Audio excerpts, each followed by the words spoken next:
डोक्यावर आपली टोपी घ्या, आपल्या डोक्यावर टोपी घ्या. सगळं भगवं वातावरण झालं पाहिजे. पाठीमागे भरपूर शिल्लक टोपे आहेत. तसेच 2-4 मराठा सेवकांनी गर्दीत फिरा टोप्या घेऊन. जे कोणी रिकाम्या या ठिकाणी डोक्याने असतील त्यांच्या डोक्यावर टोपी ठेवा.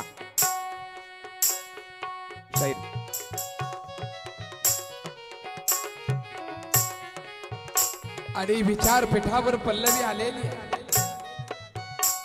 ज्या माणसाची 5-6 फूट हाईट आहे, अख्खं मंत्रिमंडळ त्या माणसाने झुकवलं. आणि मुलगी स्टेजवर येताच मनोज दादा जरांगे पाटील गुडघ्यावर बसले हो.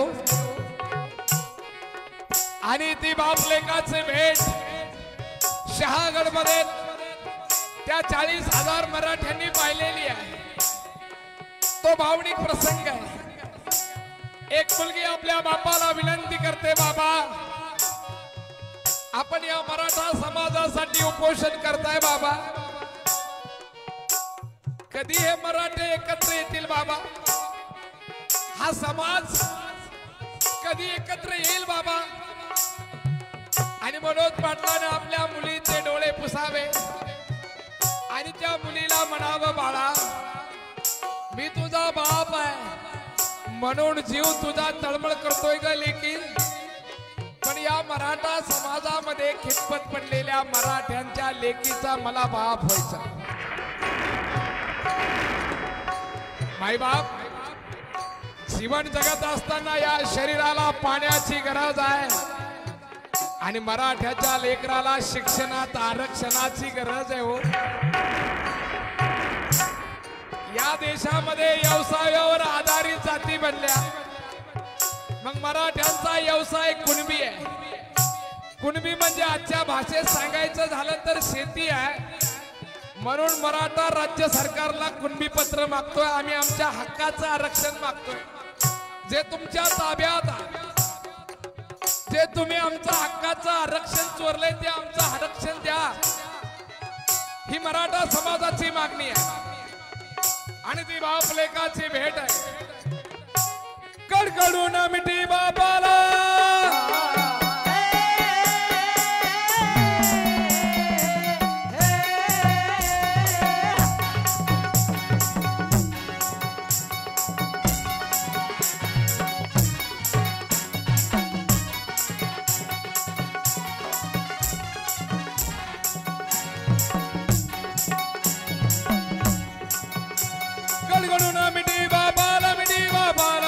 बाबा मिठी बाबा, पाणी आले डोळ्याला, पाणी आले डोळ्याला, पाणी आले डोळ्याला, पाणी आले डोळ्याला होती, पाणी आले डोळ्याला होती, पाणी आले डोळ्याला होती.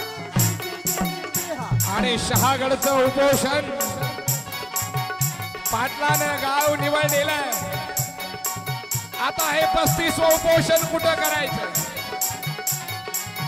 मराठा आरक्षणाचा वणवा कसा पेटायचा, या माझ्या मराठा समाजाला कसा न्याय द्यायचा आहे. म्हणून अंबड परिसरामध्ये एक छोटस सुंदर गाव आहे. गाव मराठ्याचं आहे. गावामध्ये 18 पगड जात गुड्या गोविंदाने नांदते आणि 18 पगड जातीच्या लोकांना मनोज पाटलाला मराठा आरक्षण उपोषण करण्यासाठी गाव दिलं. गावाचं नाव आहे सराटी अंतरवाली.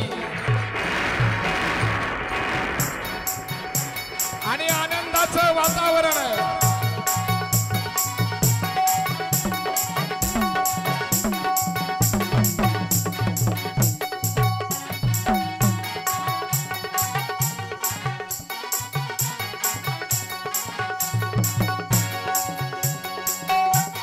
काटे चौकाच्या पुढे दादांचं आगमन झालंय. जे मागे उभे आहेत त्यांनी पुढे येऊन बसा. दादांचं आगमन झालेलं आहे जवळ. पुढच्या 2-3 मिनिटात दादा स्टेजवर येत आहेत.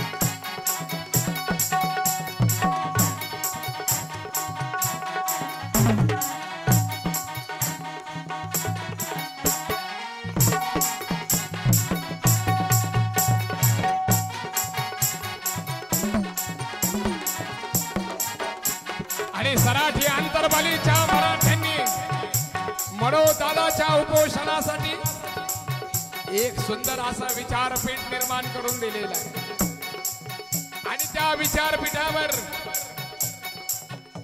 ज्यांना बघून आपल्याला प्रेरणा मिळते महाराष्ट्राच्या दरी कपारी लढला शिवराया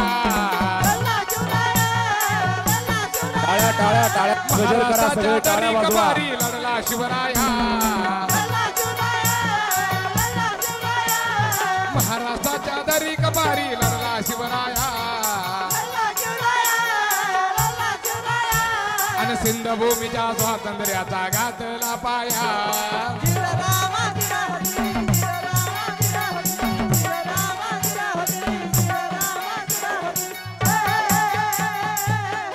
असं विचारपीठ निर्माण करून दिलेलं आहे आणि आमच्या या बयाची गडबड सुरू झालेली आहे हौसा मावशीनं कौसा मावशीला म्हणावं अगं शेती काम आवरून घे ग आज आपल्या गावामध्ये मनोज पाटील येणार आहे आणि कौसा मावशीनं म्हणावं एक कोणग मनोज दादा तिने म्हणावं आपण नुसतं शेतात राबतो ग आणि राबलेल्या पैशाला आपण आपल्या लेकराला शिकवतो आणि आपल्या लेकरा बाळाची चिंता आपल्या लेकरा बाळाला आपण नोकरीला लावावं असं वाटतं का नाही वाटतं ग मग तो मनोज दादा आपल्या लेकरा बाळाला आरक्षण मागतोय आरक्षण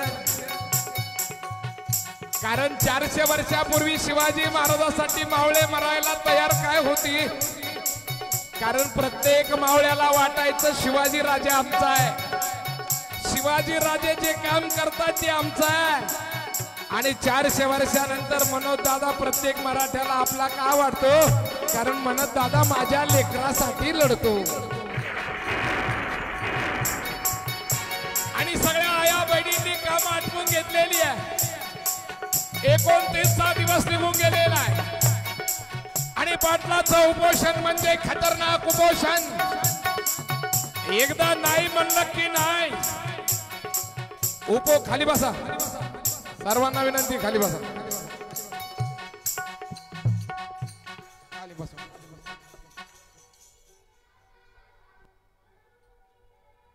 मनोज दादा जरांगे पाटील यांचं शिवतीर्थावरती आगमन झालेलं आहे आपण सगळ्यांनी टाळ्यांचा कडकडाट करायचा आहे दादांचं आगमन शिवतीर्थावरती झालेलं आहे या ठिकाणी छत्रपती शिवाजी महाराजांना अभिवादन करून मनोज दादा या घोंगडी बैठकीच्या ठिकाणी येणार आहेत अतिशय जबरदस्त स्वागत आहे शिवतीर्थावर बाहेर पाय ठेवायला जागा नाही इतकी गर्दी आपल्या शिवतीर्थावरती आहे ऊन वारा वादळ याची कशाची पर्वा न करता मनोज दादा जरांगे पाटील हे रात्रंदिवस समाजासाठी लढत आहेत मावळ्यांनो दादांनी उन्हाची पावसाची कशाचीही या ठिकाणी कशाची तमा बाळगलेली नाही परंतु मनोज दादा मात्र आपल्या सगळ्यांसाठी लढत आहेत म्हणून माझी सगळ्या मायबाप जनता जनार्दनाला विनंती आहे कृपया कोणीही सावलीत बसू नका सगळ्यांनी पुढे खुर्च्यांवरती येऊन बसा आणि शिवतीर्थावरती दादांचं आगमन आहे दादांचं आगमन आहे शेवटचा पोवाडा आहे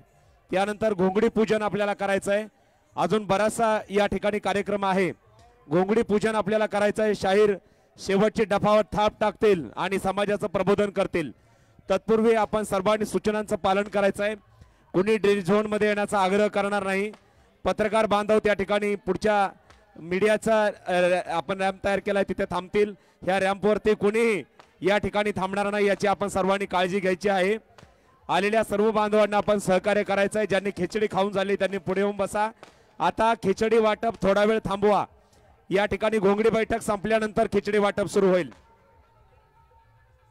प्रिंट मीडियासाठी आपण पुढे खुर्च्या टाकलेल्या आहेत उजव्या बाजूला तिथे फक्त प्रिंट मीडियाचेच प्रतिनिधी बसतील याची आपल्या मराठा सेवकांनी नोंद घ्यावी आणि स्टेजवर या ठिकाणी आपली कुणाचीही गर्दी राहणार नाही आपण सगळेजण खाली थांबणार आहोत दादा या ठिकाणी येत आहेत पुढच्या 2 मिनिटांमध्ये आणि शिवतीर्थावर प्रचंड गर्दी आहे फटाक्यांची आतिषबाजी सुरू झाली आहे मराठ्यांचा बुलंद आवाज मनोज दादा जरांगे पाटलांचं आगमन झालंय आपल्या बीडमध्ये टाळ्यांचा कडकडाट करायचा आहे सगळ्यांना विनंती आहे मी शाहिरांना विनंती करतो एक सुंदर असं शेवटचा प्रेरणादायी पोवाडा सादर करावा आणि त्यानंतर आपण लगेचच घोंगडी पूजन या ठिकाणी दादा याच्या अगोदर करून घेणार आहोत. प्रचंड टाळ्यांच्या जल्लोषात दादांचं स्वागत.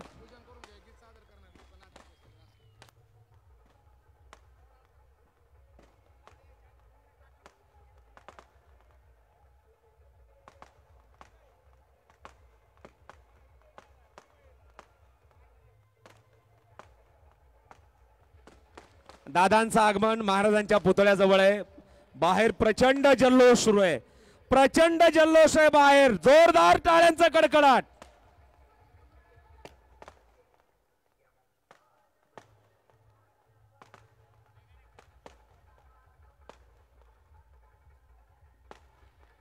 एक एक एक 2 मिनिटाचं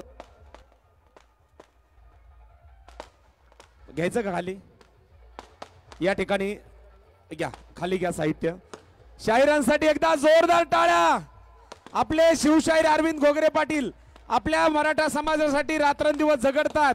शिवजयंती असेल, शंभूराजे जयंती असेल, जिजाऊ जयंती असेल, यांनाच बोलायचं पोवाड्याला. हे आपल्या घोंगडी बैठक सभा असेल याचं मानधन ठरवत नाहीत. आता देतील तेवढं घेतात म्हणून त्यांना आपण जपायचं. शेतकरी पुत्र आहेत ते. जोरदार टाळ्या त्यांच्यासाठी. धन्यवाद धन्यवाद. या ठिकाणी आता काही क्षणात दादा येणार आहेत.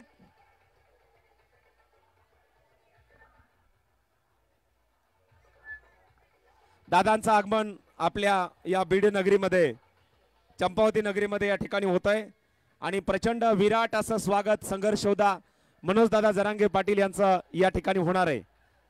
आपल्याला विनंती आहे, दादांचं आगमन आहे. काही क्षणात छत्रपती शिवाजी महाराज यांच्या पुतळ्याचं पूजन या ठिकाणी होणार आहे.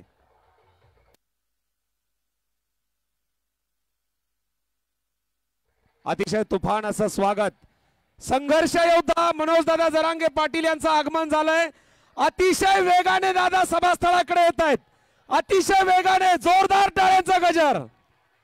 दिसली का गाडी सगळ्यांना. जोरदार टाळ्या वाजवा. छत्रपती शिवाजी महाराज की. अतिशय विराट असं स्वागत मनोज दादा जरांगे पाटील यांचं. घोंगडी पूजन करून घ्यायचंय. घोंगडी पूजन करून घ्यायचंय. मी विनंती करतो, दादांसाठी बनवून आणलेली खास घोंगडी मंचावर आणायची आहे. मराठा सेवकांना विनंती आहे, घोंगडी हे वरचे सगळे माईक सगळं साहित्य खाली घ्यायचंय आणि घोंगडी पूजनाला या ठिकाणी सुरुवात होणार आहे. एक आगळा वेगळा उपक्रम या ठिकाणी राबवण्यात आलाय.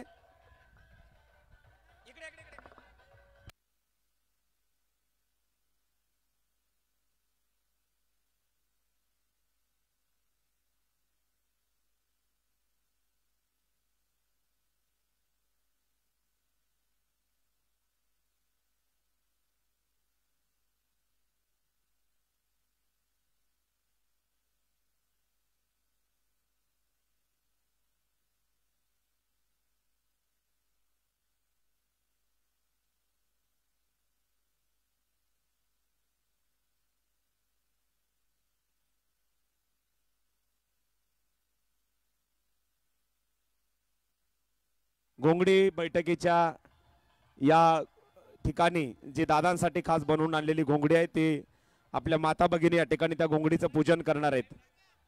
या ठिकाणी घोंगडी पूजन होणार आहे. एक आगळा वेगळा उपक्रम या ठिकाणी आहे.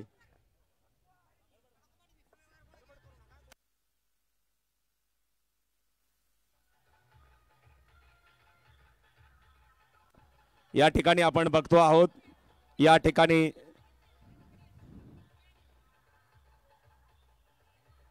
मराठा आरक्षण क्रांतिकारक संघर्ष योद्धा मनोज दादा जरांगे पाटील यांच्यासाठी खास करून आपण ही घोंगडी आज बनवून आणलेली आहे आणि त्या घोंगडीचं पूजन या ठिकाणी आपल्या सगळ्या माता भगिनी करणार आहेत आणि त्यानंतर या सभेला सुरुवात होणार आहे. घोंगडी व्यवस्थित अंतरायची अगोदर आणि त्यानंतर घोंगडीचं पूजन या ठिकाणी आपण करणार आहोत. घोंगडी अंतरून घ्या सर. या ठिकाणी घोंगडीचं पूजन या ठिकाणी आपल्या सगळ्या माता भगिनी करणार आहेत.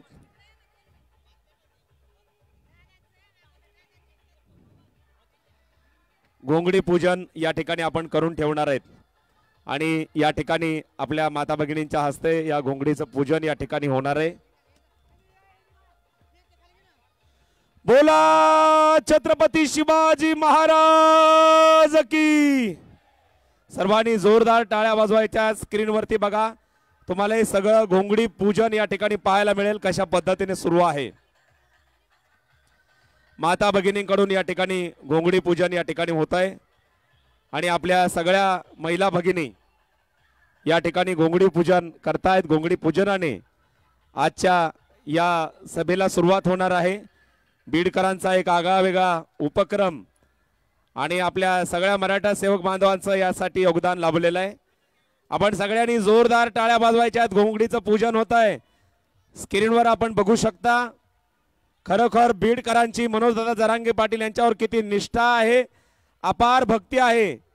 जो योद्धा गोरगरिबांसाठी आपल्या सगळ्यांसाठी रात्रंदिवस झगडतो, संघर्ष करतो, ऊन वारा वादळ याची तमा करत नाही, त्या योद्ध्याचं स्वागत करण्यासाठी आपल्या बीडच्या या माता भगिनींच्या हस्ते या ठिकाणी घोंगडीचं पूजन या ठिकाणी झालेलं आहे.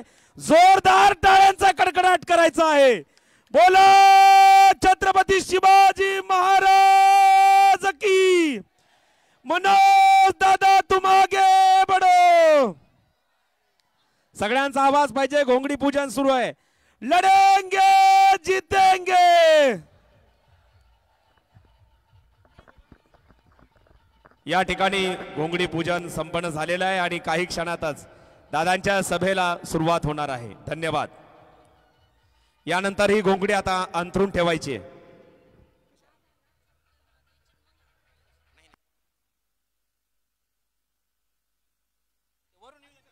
बाकीचे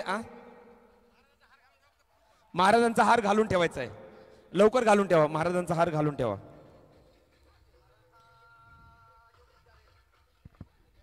दादांचं कुठल्याही क्षणी स्टेजवर आगमन आहे. दादांचं कुठल्याही क्षणी स्टेजवर आगमन आहे. या ठिकाणी घोंगडी बैठक, बीडची ही ऐतिहासिक घोंगडी बैठक. पुढे घ्या, पुढे घ्या घोंगडी. दादा पुढे उभा राहून भाषण करणार आहेत. पुढे पुढे घ्या घोंगडी. इथे इथे पुढे घ्या घोंगडी. पुढे घोंगडी घ्या आणि बघा ती सोयीची कशी अंतरतात तशीच अंथरून ठेवा. या ठिकाणी संपूर्ण या ठिकाणी घोंगडी अंतरली जात आहे. पुढे घ्या, पुढे. दादा पुढे उभा राहून भाषण करणार आहे. घ्या पुढे, घ्या पुढे घोंगडी. घ्या पुढे आणखी व्यवस्थितपणे. आणि आता त्या घोंगडीच्या तिथून कोणी इकडे तिकडे जाणार नाही, येणार नाही. घोंगडी बैठक या ठिकाणी आता खऱ्या अर्थाने सुरू होणार आहे. दादांसाठी जी विशेष घोंगडी आपण आणलेली आहे ती या ठिकाणी अंतरलेली आहे. जोरदार टाळ्या वाजवायच्या.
फुलं फुलं आहेत का? सुट्टी फुलं आणा. बरोबर आहे का दादा?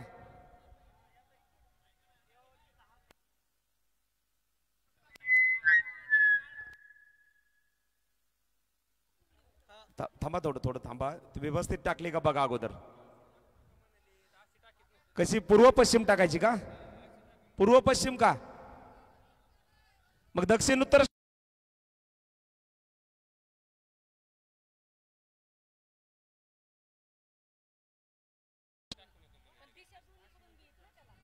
टाळ्या वाजवा.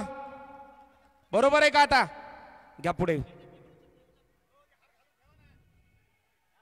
घ्या पलीकडे घ्या, अलीकडे घ्या थोडी. ओके, टाका फुलांच्या पाकळ्या टाका त्याच्यावरती.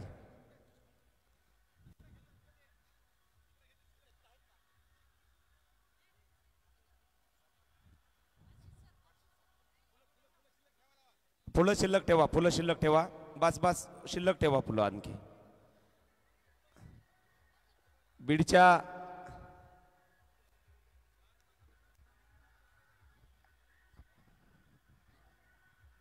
पोडा मी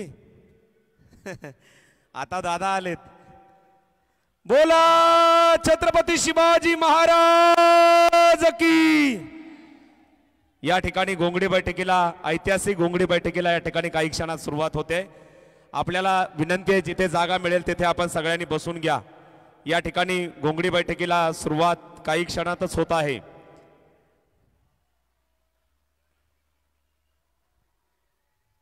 सर्वांनी आता खाली यायचं.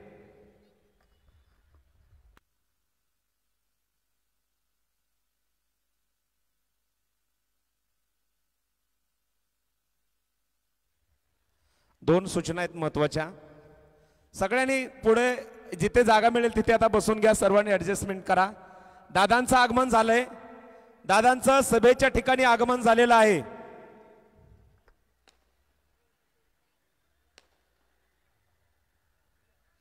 शिवरायांचं पूजन, छत्रपती शिवरायांना अभिवादन करून दादा काही क्षणात येत आहेत. साऊंड इंजिनियर म्युझिक लावा. एक गाणं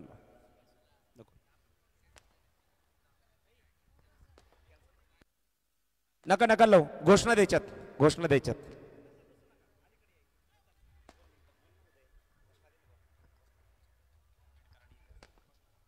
सर्व बीडमधील सर्व मराठा बांधवांचं अगदी मनापासून स्वागत आहे. कारण घोंगडी बैठकीला सुरुवात या ठिकाणी होते आहे आणि संघर्ष योद्धे मनोज जरांगे पाटील यांचं आगमन होतं. एकदा जोरदार टाळ्या दादांसाठी आपल्या सर्वांच्या हात उंचावून टाळ्या दिल्या पाहिजेत. कारण बीडकरांचं करावं तेवढं कौतुक कमी आहे. कारण संघर्ष योद्धे मनोज जरांगे पाटील सुद्धा बीडच्याच भूमीतले आहेत.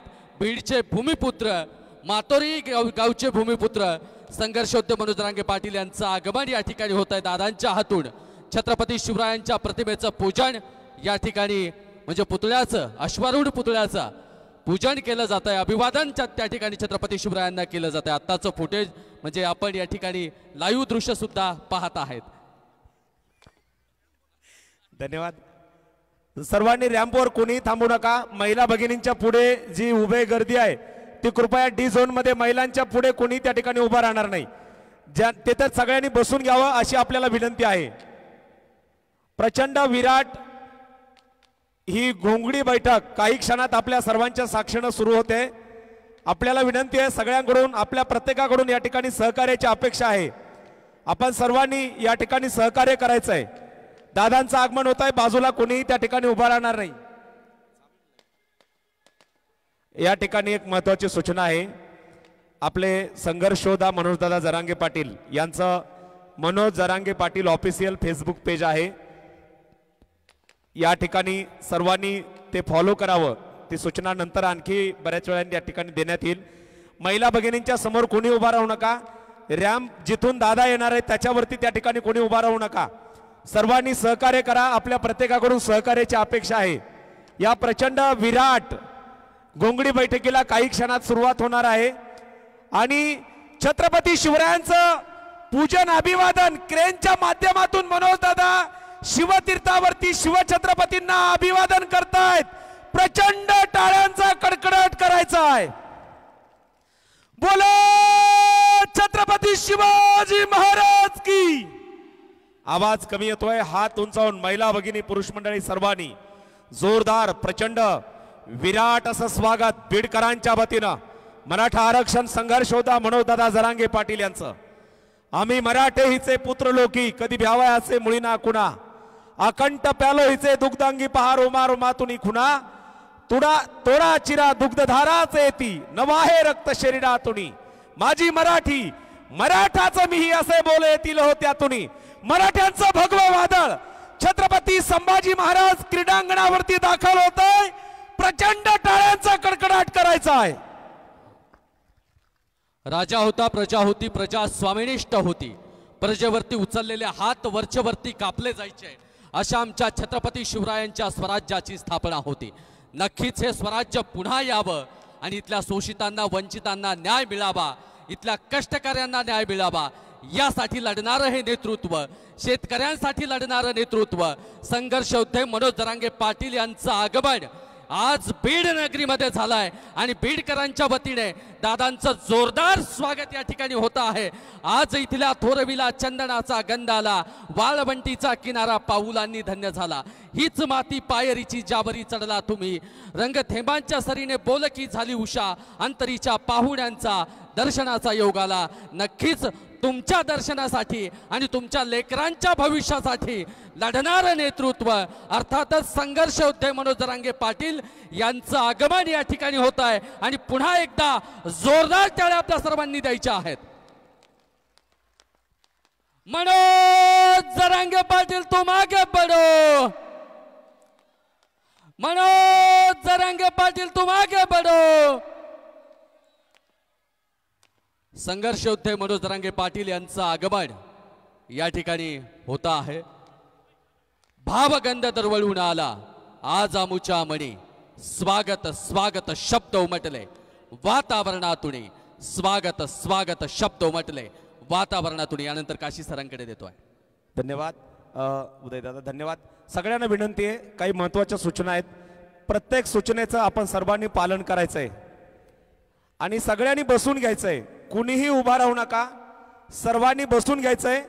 सगळ्यांनी बसा, आता बसा सगळे, बाजूला जे उभे आहेत त्यांनी मध्ये येऊन बसा आणि अतिशय भव्य दिव्य स्वागत, दादांचं अतिशय विराट असं भाषण होणार आहे आणि आपल्या शेवटच्या माणसापर्यंत भाषण पोहोचवावं यासाठी संतोष मंडप यांनी अतिशय उत्तम व्यवस्था केली आहे।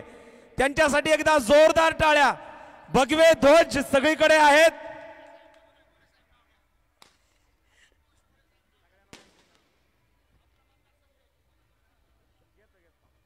या ठिकाणी दादांचं प्रचंड स्वागत। या उजव्या बाजूला आपले सगळे मराठा सेवक बसलेले आहेत, डाव्या बाजूला मराठा सेवक बसले आहेत आणि हेच मराठ्यांची एकी आहे, हेच मराठ्यांचं मोठेपण आहे।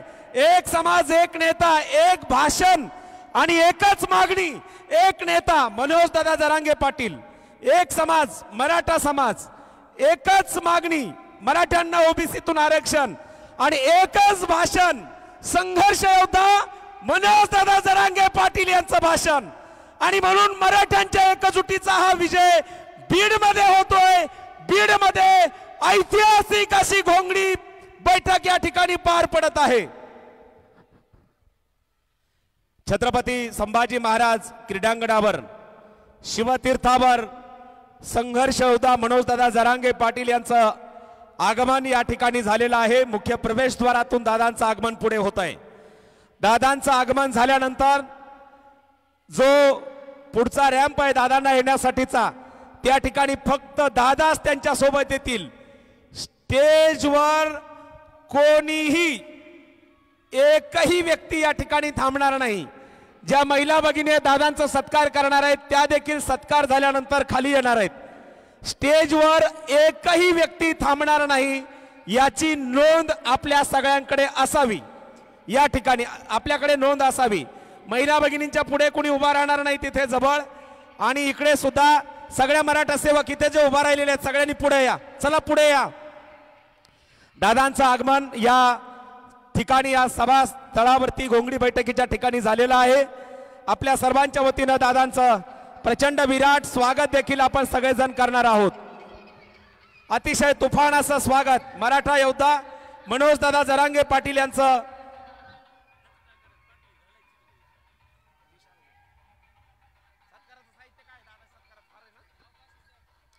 या ठिकाणी मराठा योद्धा मनोज दादा जरांगे पाटील यांचं आगमन या ठिकाणी काही क्षणातच होत आहे।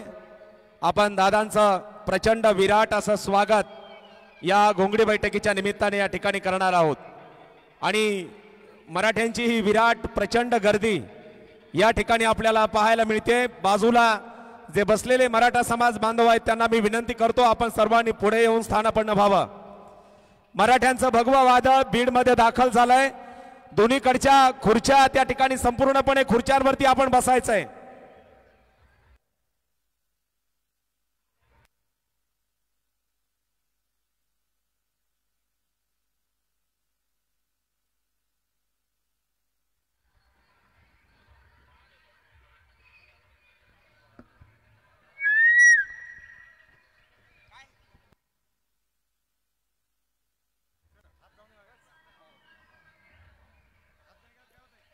एक महत्वाची सूचना आहे, सर्वांनी आपले मोबाईल सांभाळायचे शेवटपर्यंत.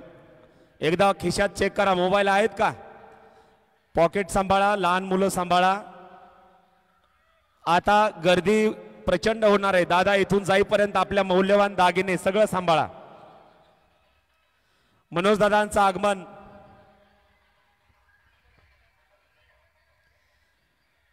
बीड विधानसभा मतदारसंघातली ही घोंगडी बैठक होत आहे आणि आपल्या बैलगाड्या पोहोचल्या की नाही. खूप दूरवरचा प्रवास आहे, पोहोचलेल्या शहरात, परंतु इथे सभा ठिकाणी यायला वेळ होतोय. या ठिकाणी या पोहोचल्यानंतर त्यांना हळुवारपणे या बाजूच्या कोपऱ्यात येण्यासाठी रस्ता उपलब्ध करून द्यायचा आहे. संघर्ष योद्धा मनोजदादा जरांगे पाटील यांचं आगमन या सभेच्या ठिकाणी या ठिकाणी होताना आपल्याला पाहायला मिळत आहे. सगळ्यांना विनंती आहे, आपण त्या ठिकाणी बसून घ्यावं, जिथे जागा मिळेल तिथे बसून घ्या. आणि काही क्षणातच आपण मनोजदादांचं या रॅम्पवरून आगमन सुरू होईल, तेव्हा जे चोपदार आहेत दादांच्या पाठीमागे चालतील आणि या रॅम्पवरून दादांच्या समवेत रॅम्पवरून कोणीही चालू नये, फक्त ओनली वन दादा या ठिकाणी चालतील, याची नोंद आपण सर्वांनी ठेवावी. छत्रपती संभाजी महाराज क्रीडांगणावर शिवतीर्थावरती कोट्यावधी मराठ्यांचं काळीज मनोजदादा जरांगे पाटील यांचं आगमन या ठिकाणी झालेलं आहे. आपण सर्वांनी प्रचंड टाळ्यांचा कडकडाट करायचा आहे, दादांचं स्वागत करायचं आहे. दादांचं आगमन शिवतीर्थावरती आणि या छत्रपती संभाजी महाराज क्रीडांगणावर होणाऱ्या मराठ्यांच्या घोंगडी बैठकीच्या निमित्ताने दादा आपल्या सगळ्यांना संबोधित करणार आहेत. संपूर्ण महाराष्ट्राचं लक्ष आजच्या घोंगडी बैठकीकडे लागलेलं आहे.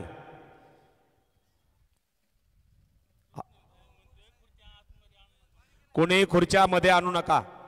डी झोन मध्ये आता या ठिकाणी सगळ्यांनी बसून घ्या. डी झोन मध्ये कोणी उभा राहणार नाही, सगळ्यांनी बसून घ्या. या ठिकाणी सगळे मराठा सेवक हे बाहेर थांबलेले आहेत, आपणही त्या ठिकाणी थांबावं. आणि दादांचं आगमन, रॅम्पवरती दादांचं आगमन झालंय. दादांच्या पुढे जे काही चालतायत त्यांनी पटकन खाली उतरावं, फक्त दादा त्या ठिकाणाहून येतील. मराठ्यांचा ढाण्यावाग बुलंद आवाज, मनोजदादा जरांगे पाटील यांचं आगमन होत आहे. आपण सगळ्यांनी हात उंचावून सगळ्यांनी उभा राहून दादांचं स्वागत करायचं आहे.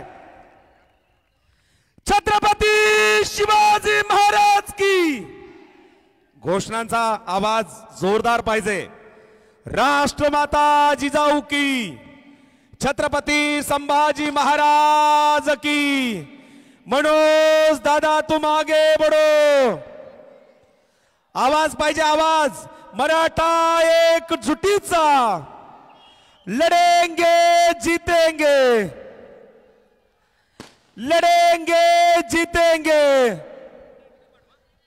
मनोज दादा तुम आगे बढ़ो. छत्रपती शिवाजी महाराज की. मराठा एकजुटीचा. कोण आला रे, कोण आला. सर्वांनी प्रचंड टाळ्यांच्या कडकडाट दादांचं स्वागत आपल्या सर्वांच्या वतीनं होत आहे. अतिशय विराट असं स्वागत मराठा आरक्षण संघर्ष योद्धा मनोजदादा जरांगे पाटील यांचं या बीड नगरीमध्ये. मी दादांना विनंती करतो, आपण छत्रपती शिवाजी महाराज यांच्या पुतळ्याचं पूजन करून आजच्या या घोंगडी बैठकीला या ठिकाणी सुरुवात करावी. मनोजदादा जरांगे पाटील यांच्या हस्ते शिवरायांच्या पुतळ्याचं पूजन या ठिकाणी संपन्न होतोय. छत्रपती शिवाजी महाराज की. मराठा एकजुटीचा. यानंतर मराठा माता भगिनी या ठिकाणी संघर्ष योद्धा मनोजदादा जरांगे पाटील यांचं औक्षण करतील, दादांना आशीर्वाद देतील, दादांचं संपूर्ण बीडकरांच्या वतीनं या ठिकाणी स्वागत करतील. ज्या मराठा माता भगिनी आहेत त्यांच्या हस्ते दादांचं या ठिकाणी औक्षण होत आहे आणि स्वागत होत आहे. इडा पिडा टळू दे आणि शिवबाचं राज्य येऊ दे. मनोजदादा जरांगे पाटील यांना उदंड आयुष्य, निरोगी दीर्घायुष्य लाभो आणि आपल्या मराठ्यांच्या वाघामध्ये एक ताकद सामर्थ्य निर्माण व्हावं अशी टाळ्या वाजून आपण कडकडाट करायचा आहे आणि आशीर्वाद द्यायचे आहेत. सर्व जे आपले या ठिकाणी बांधव आहेत त्यांना विनंती आहे स्टेजवरची गर्दी आपण थोडीशी कमी करूया. दादांचं स्वागत या ठिकाणी होत आहे आणि सगळ्यांनी जे बाजूला सगळे जे आपले खास करून फोटोग्राफरसाठी व्हिडिओग्राफरसाठी पुढे रॅम्प बनवलेला आहे त्या ठिकाणी आपण जाऊन थांबावं आणि तिथून या कार्यक्रमाचं चित्रीकरण आपण करणार आहोत. माता भगिनींनी दादांचं औक्षण केलंय, दादांचं स्वागत केलंय. या ठिकाणी दादांचं बीडकरांच्या वतीनं बीड विधानसभा मतदारसंघातील जनतेच्या वतीनं पुष्पहार देऊन स्वागत होत आहे. जोरदार टाळ्यांचा कडकडाट करायचा आहे. मनोज दादा तुम आगे बढ़ो. आवाज बिलकुल दादांच्या कर्तृत्वाला साजेसा आवाज. प्रत्येकाने हाताच्या मुठी आवळा, वरती घ्या हात. मनोज दादा तुम आगे बढ़ो. छत्रपती शिवाजी महाराज की, राष्ट्रमाता जिजाऊ की. मराठ्यांना ओबीसीतून आरक्षण, मराठ्यांना ओबीसीतून आरक्षण. लढेंगे जीतेंगे, लढेंगे जीतेंगे. मराठा एकजुटीचा. एकदा हात वर करा, एकदा सगळे कॅमेरे महाराष्ट्राचं लक्ष आहे. सगळ्यांनी एका गजरात टाळ्यांचा कडकडाट. पाटील पाटील सर्व प्रत्येक वांगे पाटील यांना मी विनंती करतो या विराट घोंगडी बैठकीला आपण संबोधित करावं. टाळ्यांच्या कडकडाट दादांचं स्वागत. हिंदवी स्वराज्याचे संस्थापक राजे छत्रपती शिवराय या बीड तालुक्यातील जमलेल्या तमाम मराठा बांधवांना माझा मानाचा जय शिवराय.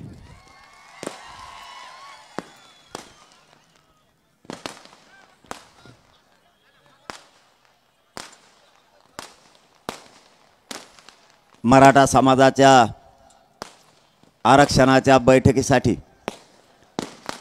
आपल्या तालुक्यातील सगळा बांधव स्वतःच्या मराठ्याच्या लेकराला न्याय मिळावा म्हणून एकजूट झालाय. आपण राज्यभर मराठा आरक्षणाच्या बाबतीतच्या बैठकाचं आयोजन केलंय. 288 मतदारसंघात या मराठा समाजाच्या घोंगड्या बैठका होणाऱ्या. प्रत्येक हे कसं काय संपणार आहे.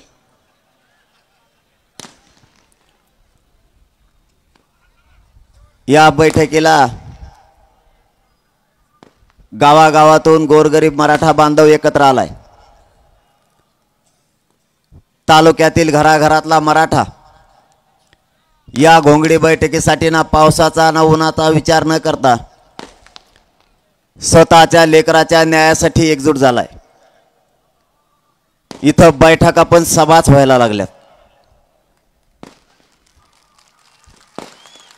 घोंगडी बैठक हिला जास्तीत जास्त 100 किंवा 10-15 लोक असतील.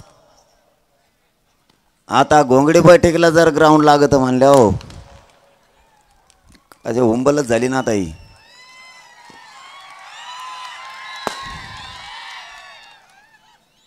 आणि म्हणून ते मला शेद येतात बघा आणि रच्ची बी येतात.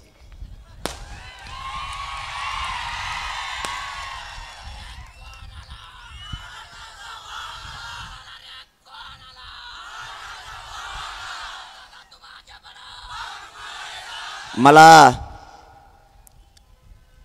आणि माझ्या समाजाला फक्त आरक्षणाचा न्याय पाहिजे. यासाठी माझा मराठा समाज पेटून उठलाय. तुम्ही किती शिव्या घातल्या, माझा मात्र मराठा समाज स्वतःच्या जातीपासून आणि लेकरापासून मागे नाही हटू शकत. किती काहीही केलं तरी आता मागं नाही सरकायचं. आता ही आरपारची एकदाची लढाई आहे.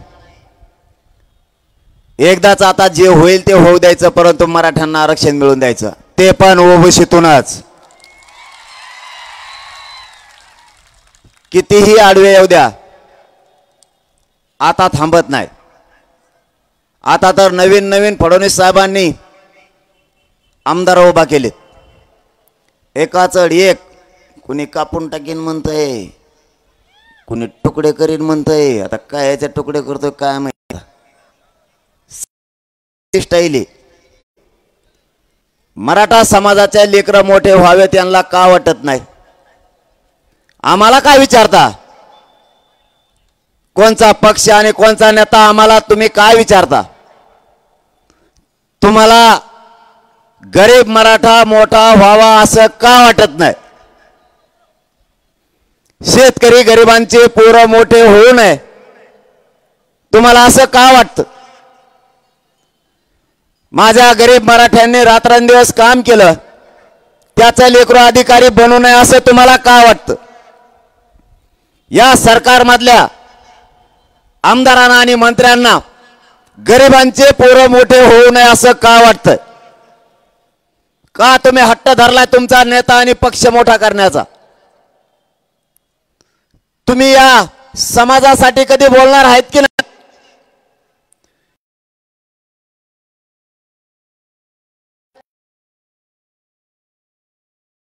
गरीब मराठ्यांमुळे मिळालेत. या गरीब मराठ्यांना त्या पदावरती, मानाच्या प्रतिष्ठेच्या पदावर बसवलं. त्याच मराठ्यांचे आज वैरी म्हणून तुम्ही काम करायला लागलात. कोणता पक्ष आणि कोणता नेता, कोणासाठी काम करताय तुम्ही? या समाजानं तुम्हाला मोठं केलंय, या समाजानं तुम्हाला त्या पदावरती बसवलंय. गोरगरीब झिजलाय तुमच्यासाठी. गोरगरिबांनी प्रचार केलाय तुमचा. गोरगरिबांनी रात्रंदिवस तुमच्या मागं पुढे पळालेत. गरिबांनी पैसा लावलाय, गरिबांनी तुमच्यासाठी ताकद लावली. गरिबाला वाटलं कधी काळी आपल्या कामाला येईल. आज तुम्हीच आमदार झाले, मंत्री झाले. आज तुम्हीच माझ्या गरीब मराठ्यांच्या विरोधात बोलायला लागलात. देवेंद्र फडणवीस, तुम्हाला मराठ्यांनी कधी काय कमी केलं? प्रत्येक मराठ्यांनी स्वप्न बघितलं तुम्ही सत्तेवर बसला पाहिजेत. आज तुम्ही सत्तेवर बसलात तर त्या सत्तेचा उपयोग माझ्या गरीब मराठ्यांच्या विरोधात तुम्ही करायला लागलात. मराठ्यांचेच आमदार मराठ्यांच्याच विरोधात उभा केलेत. तुम्हाला असं करायचं तरी काय? तुम्हाला तुमच्या संपत्तीसाठी गरीब मराठा कायमचा मारायचा की काय? गरीब मराठ्यांमुळेच तुम्हाला ते ऐश्वर्य बघायला मिळालंय. गरीब मराठा जर तुमच्या पाठीशी नसता तर तुम्हाला आयुष्यातही ते ऐश्वर्य बघायला मिळालं नसतं.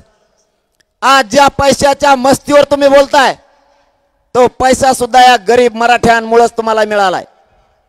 तुम्ही आज ज्या संपत्त्या घेतल्यात त्यापासून तुमचं सगळं कुटुंब धोक्यात आलंय. या मराठ्यांमुळेच तुम्हाला ती शान होती. आज मराठ्यांनी तुमच्या डोक्यावरचा हात काढला तर तुमच्या संपत्त्या तर जाणार, पण तुम्ही सुद्धा कायमच्या घरी जाणार. मी काय चुकीचं केलंय? देवेंद्र फडणवीस साहेबांना माझा सवाल आहे, मी काय चुकीचं केलं? गरीब मराठ्यांना आरक्षण मागितलंय, ते देण्याऐवजी तुम्ही षड्यंत्र करायला लागलात, खोट्या केसेस करायला लागलात. आमदार आमच्या विरोधात उभा केलेत, तेही मराठ्यांचेच. काय चूक झाली? मराठा आरक्षण मागितलं ही आमची चूक आहे का? आम्ही तुम्हाला दोन्ही हाताने दिलंय. आज आम्हाला देण्याची वेळ आली तर तुम्ही षड्यंत्र करायला लागलात. मराठा आरक्षण मराठ्यांच्या पोरांसाठी मागितलंय. तुम्हाला नाही कळणार फडणवीस साहेब, आरक्षणामुळं आमच्या पोरांचं किती वाटोळं झालंय ते नसल्यामुळं. आज रस्ती जाताना आणि येताना सुद्धा मराठ्यांचे पोरं भेटतायत, मराठ्यांचे मायबाप भेटतायत आणि सांगतायत आरक्षण मिळालं, माझं पोरग MBBS ला लागलं. कोणी सांगतं पोलीस अधिकारी झालंय, कोणी सांगतंय नायब तहसीलदार झालंय. हा आनंद या मराठ्यांना बघायचा आहे. तुमच्या डोळ्यात फडणवीस साहेब आमचा आनंद का खुपतोय? का मराठ्यांचे लेकर अधिकारी झालेले तुम्हाला बघायचे नाहीयेत? काय चुकीचं पाऊल मराठ्यांनी उचललंय आतापर्यंत?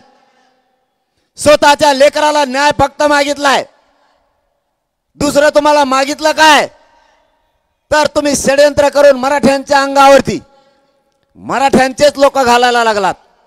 कुठं पाप फेडणारे तुम्ही आहे. तुम्ही काहीही केलं, फडणवीस साहेब, मराठा तुम्हाला हटत नसतो. तुमची पाठ पुरविणार, तुम्हाला लोळविल्याशिवाय मराठा आता माग हटत नाही. तुम्ही कोणत्या मस्तीत जगायला लागलात तुम्हालाच कळत नाहीये. आम्ही काय चूक केली, आरक्षण मागितलं ही चूक.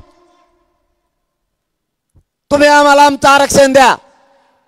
कालही सांगितलं आणि आजही सांगतो, या बीडच्या नगरीतून जाहीर सांगतो, मला आणि माझ्या समाजाला राजकारणात जायचं नाही. तुम्ही आमचं आरक्षण द्या, तुमचं राजकारण तुम्हाला लाभ. पण जर तुम्ही आरक्षण नाही दिलं तर माझ्या समाजाला न्याय देण्यासाठी माझ्या समोर पर्याय नाही. आम्हाला सत्ता काबीज करावी लागणार आहे आणि आम्ही मराठे हटणार नाही म्हणजे नाही. तुम्ही जर आरक्षण नाही दिलं, त्या छगन भुजबळचं ऐकून मराठ्यांना जर विरोध केला तर तुमचे 113 घरी गेले म्हणून आजच तुम्ही लिहून ठेवा. मी या समाजासाठी वाटेल ते करायची माझी तयारी. तुम्ही आमच्या वेदनाशी आणि भावनेशी खेळताय. तुम्ही जाणून बुजून आम्हाला त्रास देताय. हे माझ्या मराठ्यांच्या लक्षात आलंय. मराठ्यांना सुद्धा सांगतो, तुमचे पक्ष जरा थोडे आता बाजूला ठेवा. तसे बीडवाल्याने ठुलेतच म्हणा, पार्ट्या तर नाहीत ना, इकडून अर्धे इकडून अर्धेत म्हणून म्हणलं. अहो ना, दिसलं म्हणून बोललो. आपलं कसं असतं. पण बीडची एकी अंतरा चॅलेंज नाही भाऊ तिला.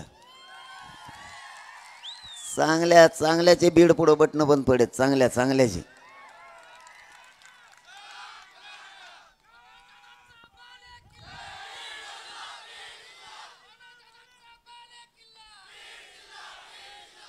कुंकड हिंडत येन, पण एका तळाटावर बसलेत म्हणून समजायचं. अरे तुम्हाला हे विनोद नका वाटून देऊ. हे सोपं नाही बरं का असं होणं. सहजासहजी कोणत्या जिल्ह्यात हे होत नाही. पण बीड सगळ्याच बाबतीत सारखाच आहे. कुंकडं बस, पण संध्याकाळी जर ठरेल आणि त्यांनी कार्यक्रम लावायचा तर सकाळी लागलाच. आणि बीडचाच पॅटर्न सगळीकडे चालीत येत. ते म्हणतात बीडात असं झालं ना, हो दे मग तसं. पाडापाडीच सुरू झाली. बीडाने राईट पाडापाडी केली. हो,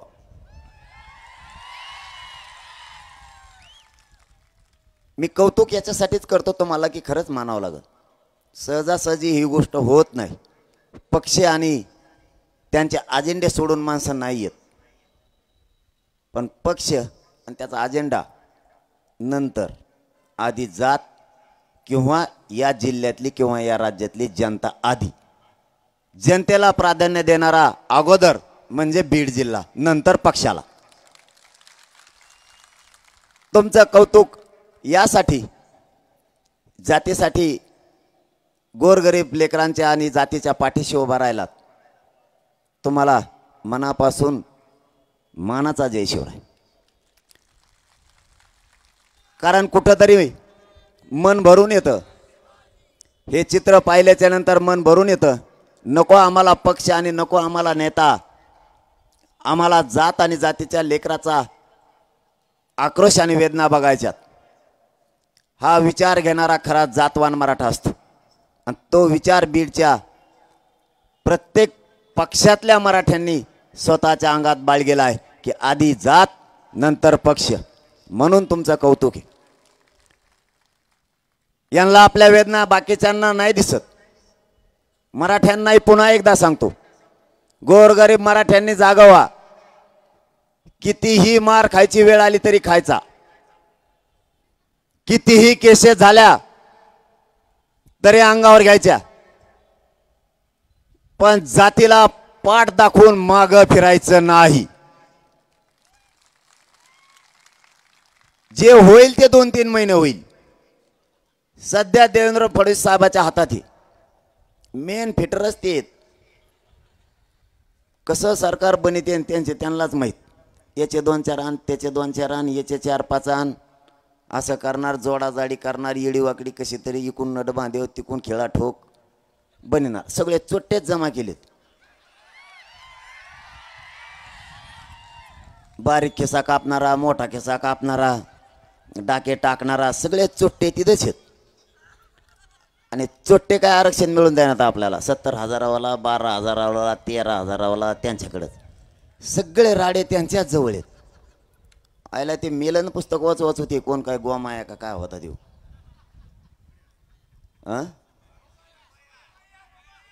हा सोमया ती आप्पा दिसतच नाही आता. अरे ते कदारला ना पुस्तक वाचू ते एक एक धरून आणते भ्रष्टाचारी करणार. हे फडवणीस लगेच त्याच्याकडे घेतो. त्याने पुस्तकं फेकून दिले ना, झोपत आहे आता. जाऊन द्या मला तिकडं. ते एक एक सापडून आणताय आणि एक एक त्याला धुवून काढी दे. याच्या पक्षात घेतलं की मोकळाच होतो माणूस. काल जर एखादा म्हणला तो चौकशी लागली ना, आज जर तो त्याच्याकडे गेला की नील झाला. काय चालितान काय नाही. आणि मला म्हणते जातीवादी, मला म्हणते हे राजकारणाचा बोलतो. बोलत नाही. पुन्हा एक शब्द देतो मी, राजकारणाचा शब्द सुद्धा काढत नाही. देवेंद्र फडणवीस साहेब राजकीय काही शब्द काढत नाही. आमचं आरक्षण देऊन टाका. तुमचं राजकारण आहे, तुमचा प्रचार तिकडंच राहू द्या. पडा नाही तर निवडून या, नाही तर तिकडे नदीने जा. काय देणं घेणं नाही आम्हाला. पण तुम्ही नाही दिलं मग मी राजकीय बोलणार. काय चुकीचं बोलतोय का? आता तुम्ही नाही दिल्यावर माया पुढं पर्याय काय? यांना वेदनाच आपल्या लेकराच्या कळत नाहीत. मराठ्यांना सुद्धा सांगतो, यापुढं कितीही त्रास झाला तरी हटायचं नाही. 2-3 महिने त्रास होईल, त्याच्यानंतर बघू. त्याच्यानंतर बघायला राहतच काही नाही. म्हणून ते निवडणुका पुढं ढकलायला लागलेत. कधी डिसेंबर तर कधी नोव्हेंबर. त्या नगरपंचायती जिल्हा परिषदा पुढं ढकलल्यात. तशीच 15-1 वर्ष तरी विधानसभा पुढं ढकला लागणार आहे. मराठा काय 10-15 वर्ष ठेप्याला येत नाही आता. मग तुम्ही जर प्रश्न नाही सोडला तर यांना ही भर निघत नाहीये. ही खड्डा लय मोठा आहे. एकटाच 50-55% मराठा आहे. आणि ही भर काढणं म्हणजे किती जमा केले तरी भर निघत नाही. राखीव सगळे मराठी जिकडे मतदान करते तिकडे निघणार आहेत. राखीव 48 का 56 काहीतरी आहेत. 54 का काय जितके असते तितके 10-5 कमी जास्त होणार. काही अडचण आहे का? इथं गणित थोडंच आहे. परीक्षेला थोडेच बसलो होतो आपण काय गणित शास्त्रज्ञ थोडंच आहेत. त्याच्या गणभोज बळवणी तेव गणित शास्त्रज्ञ आहे त्याच्या हाताखाली. फडणवीसांच्या हाताखाली गणित शास्त्रज्ञ तेव. असा हिशोब जोडी तो सगळे मराठी विरोधात घालून बसला. आणि आता संभळीत येत 1, 2, 4 इकडे तिकडे. आपल्याला किती त्रास झाला तरी वेदना मात्र लेकराच्या डोळ्यासमोरच्या विसरू नका. याच्यासाठी घोंगडी बैठक. तुम्ही केलेल्या कामाचं चीज झालं पाहिजे. तुम्ही कष्ट केले, लेकरं शिकवलेत, पैसे कमी पडले व्याजाने काढले, जास्तीचे कमी पडले उस तोडायला गेलात, आणखीन कमी पडले जमिनी विकल्या. आपल्या लेकराला शिकवण्यासाठी कधीच मराठ्यांनी काटकसर केली नाही. पण आरक्षणापायी जर तुमचे लेकर अधिकारी बनणार नसले तर तुम्हाला ते आरक्षण त्या लेकराला मिळवून द्यावं लागणार आहे. ते मिळवून देण्यासाठी ज्या संकटाला सामोरं जावं लागेल त्या संकटाला सामोरं जा. मागं कोणी आता हटू नका. कारण अशी संधी पुन्हा मराठ्यांना नाहीये. या संधीचं सोनं केलं पाहिजे मराठ्यांनी. तुमच्या कष्टाची जाण तुम्ही स्वतः ठेवा. आपल्या लेकराला आयुष्याचं द्या. ज्या पक्षाला आणि ज्या नेत्याला मोठं करायला नको होतं तुम्ही त्याला मोठं केलं आणि आयुष्याचं दिलं. आज त्या जाती आपल्या विरोधात उलटल्यात. आपले असूनही आपलेच आमदार खासदार आणि मंत्री आपल्या विरोधात उतरलेत. माझा तुम्हाला सवाल आहे, यांना तुम्ही मोठं का केलं? ज्या लोकांना मोठं केलं तेच आपल्या लेकराच्या आरक्षणाच्या विरोधात ताकदीने उतारलेत. म्हणून आता या पुढच्या काळात आपलेच लेकरं मोठं करण्यासाठी लढायचं मराठ्यांनी शिका. तुमचे लेकरं बर्बाद तुमच्या हाताने होऊ देऊ नका. तुमच्या लेकराला बर्बाद करण्याची जबाबदारी तुमच्या स्वतःच्याच खांद्यावर तुम्ही घेऊ नका. या राजकीय पक्षाच्या लोकांना मोठं करून तुमचे स्वतःचे लेकरं आत्महत्या करायला लागले त्या आरक्षणापायी. तुम्ही कष्ट केले आणि मुलानं स्वप्न बघितलं माझ्या आई बापाच्या वाट्याला आता कष्ट नाही आलं पाहिजे, पण हे आरक्षण नसल्यामुळे तुमच्या लेकराचं स्वप्न साकार होत नाही. आणि ते स्वप्न साकार करायचं असलं तर मराठ्यांनी जागा राहणं गरजेचं आहे. घोंगडी बैठकच त्यासाठी.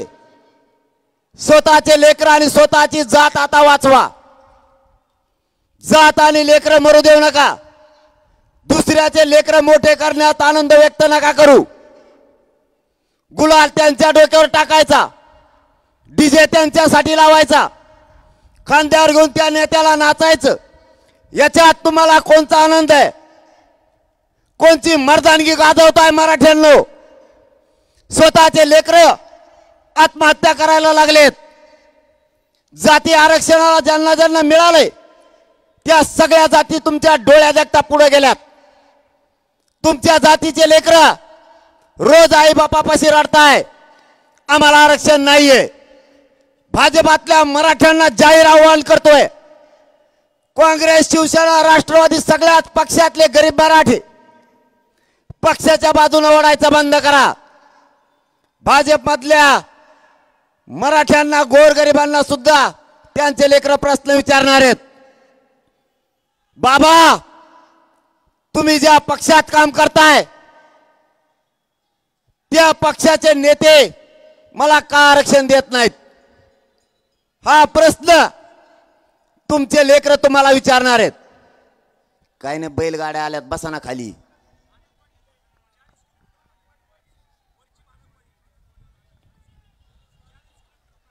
इतक्या बैलगाड्या, इतक्या लांबून आले कधी?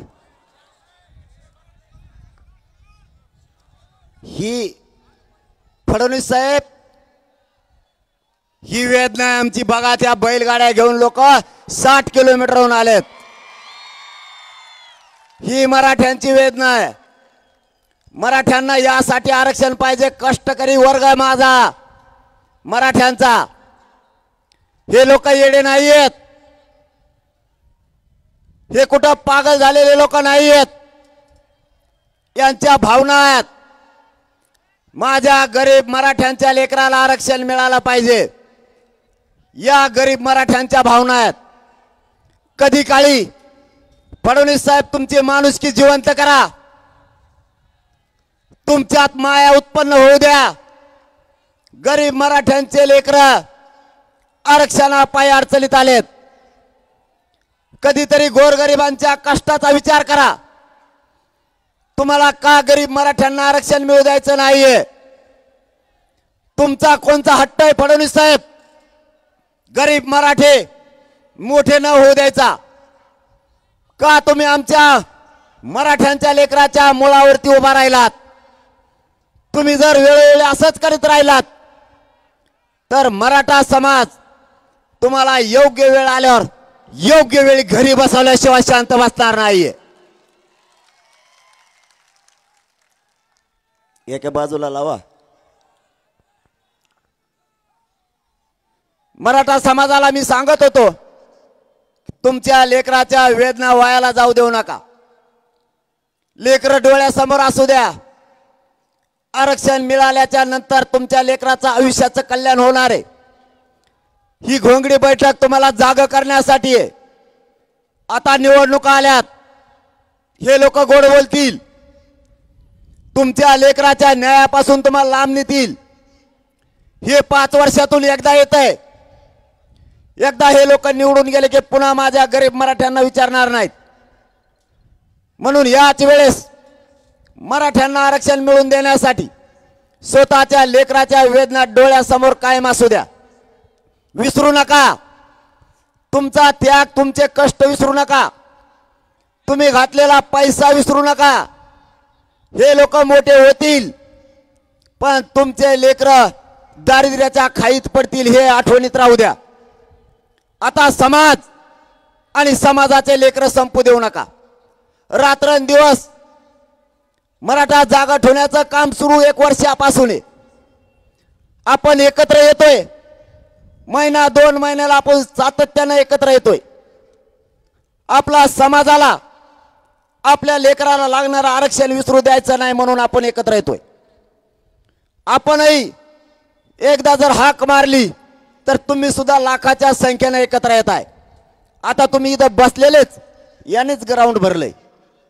इथं बसलेल्या एकाच्या तिथं 10-10, 20-20 मतदान असणारे. आता इथंच जर ग्राउंड भरलं आणि हे एकाच तिथं 10-10, 20-20, 30-30 मतदान हे जर फुटलं, खाली काय राहिलं? पडलं ना सरकार. कार्यक्रमच झाला यांचा. यांना घोंगडी बैठकच कळा नाही. सभा आहे का घोंगडी बैठक? एक तर घोंगडी म्हणजे कायच अर्ध्याला कळलं नाही. अर्धे म्हणत होते नवीनच नाव सापडून आणताय कुठून काढून काय काढू आणि वेगळंच काहीतरी देत आहे. घोंगडी म्हणजे काय म्हणलं मला नाही माहीत. ज्या ज्या जिल्ह्यात येते तिथे जाऊन विचार आणि तो टकोऱ्यावर बी पांघरून घे, तुला घोंगडीची किंमत कळन. तिच्यात काय रग आहे, काय ताकद आहे, घोंगडीचा अर्थ काय. घोंगड्या बैठका पूर्वीच्या काळी का घेतल्या जायच्या, निर्णय कसे बाहेर पडायचे, तुला घोंगडी म्हणजे कळायची नाही. ती लय पवित्र आहे. घोंगडी ही खूप पवित्र आहे. आणि सर्रास पूर्वी शेतकरी हा घोंगडीच वापरायचा. पाऊस असो, थंडी असो, म्हणजे संकट परतून लावायचं काम घोंगडी करते. संरक्षण त्या शेतकऱ्याचं करण्याचं काम घोंगडी करायची. किती पाऊस असला तरी घोंगडी भिजत नाही, किती थंडी असली तरी तिच्यामुळं थंडी लागत नाही. शेतकऱ्याचं संरक्षण करणारी ही घोंगडी आहे. म्हणून या गोरगरिबाचं रक्षण करण्यासाठी, त्यांच्यावरचा अन्याय कमी करण्यासाठी या घोंगड्या बैठका आहेत. आपल्या लेकराच्या न्यायासाठी मायबापाओ विसरू नका बरं का. तुमच्या लेकराचा अन्याय डोळ्यासमोर कायम राहू द्या. तुमच्या लेकराला आरक्षण लागतंय त्यासाठी तुम्ही काय कष्ट केलेत हे तुमच्या डोळ्यासमोर असू द्या. माझ्या विरोधात तर इतके उठलेत आता. कुणी मारून टाकीन म्हणतंय, कुणी तुकडेच करीन म्हणतंय, कुणी तर मग ट्रॅपच रचलाय. आणि दर आठवड्याला आमदार बदलत आहेत. नांगराला जसे दुपारून बैल बदली देत, नुसते बैल बदली चालू आहे. ह्यो झाला की त्यो झाला की त्यो. पण म्या बी आता डाव टाकलाय, पण आणखीन 7-8 दिवस थांबवतो. आणखीन एखादा असला डाव तर त्यो बी पुढे आला, म्हणजे दोन्ही संघच मोडता येते मला डाव एक मोडण्यापेक्षा. मराठ्यांना एक उद्यापासून काम सांगतो. आता गप नाही बसायचा. 3 महिने तुम्ही म्हणता लय काम सांगायलाय. 3 महिने जर गप बसलात तर तुम्ही पिढ्यांना पारचं वाटोळं केलं म्हणून समजा. हे 2-3 महिने मराठ्यांच्या अस्मितेचे आहेत, भवितव्याचे आहेत, भविष्याचे सुद्धा आहेत. हे 3 महिने सगळे तैट राहा. सावध, बेसावध वेळेवर राहू नका. लढाई माणूस फक्त बेसावध राहिल्याने हारतो. सावध जर राहिला तर कसलंही संकट किंवा कसली लढाई असो, विजयाचा टिळा लागलाच म्हणून समजा. फक्त सावध राहा. आता बेसावध नको. उद्यापासून एक काम सुरू करा. आपल्याला या बीड नगरीतूनच महाराष्ट्रातल्या मराठ्यांना सांगतो, उद्यापासून महाराष्ट्रातले सगळे मराठे कामात राहा. प्रत्येकानं गावात जायचं. आपल्या 20-20, 30-30, 40-40 जणांच्या टीम करायच्या. त्या फक्त मराठा समाजाचे प्रश्न सोडवण्यासाठी. आपली लाट अशी झाली, हाक मारले की लाखानं कोटी देत. तुम्हाला मेळ कसा पांगलाय ते सांगतोय. कोणत्या सभेला बोलवा, ते ग्राउंड, ती जागा तुडुंब भरती. पण मला जे ह्या 15 दिवसात अनुभव यायला लागलेत, गरीब मराठ्याला जर काम पडलं तर त्यांनी नेमकं सांगायचं कोणाला. एखाद्या बांधवाची जर आपल्या नोंद निघत नसली, माझी निघत नाही असं त्यांनी सांगायचं कोणाला. दुसरं जर त्याची नोंद निघाली, कोणता अधिकारी त्याचं प्रमाणपत्र देत नाही, त्यांनी ते सांगायचं कोणाला? जर एखाद्याची व्हॅलिडिटी होत नसेल किंवा दिली जात नसेल तर त्यांनी सांगायचं कोणाला? अनेक प्रश्न गरिबासमोर आहेत. गरीब मराठा काय करतो? पिशी उचलतो, तहसीलला किंवा जिल्ह्याच्या ठिकाणी जातो. तो दिवसभर गेटच्या बाहेर असतो, त्याला कळतच नाहीये आता काय करावं. तो दिवसभर थांबून थांबून पुन्हा गावाकडे येतो. त्याला जे अपेक्षित होतं ते मिळत नाही आणि त्या अधिकाऱ्याची जर भेट झाली तर कदाचित तो अधिकारी त्याला 2-4 दिवसाने करू किंवा 8 दिवसाने करू किंवा होत नाही असं उत्तर देतो.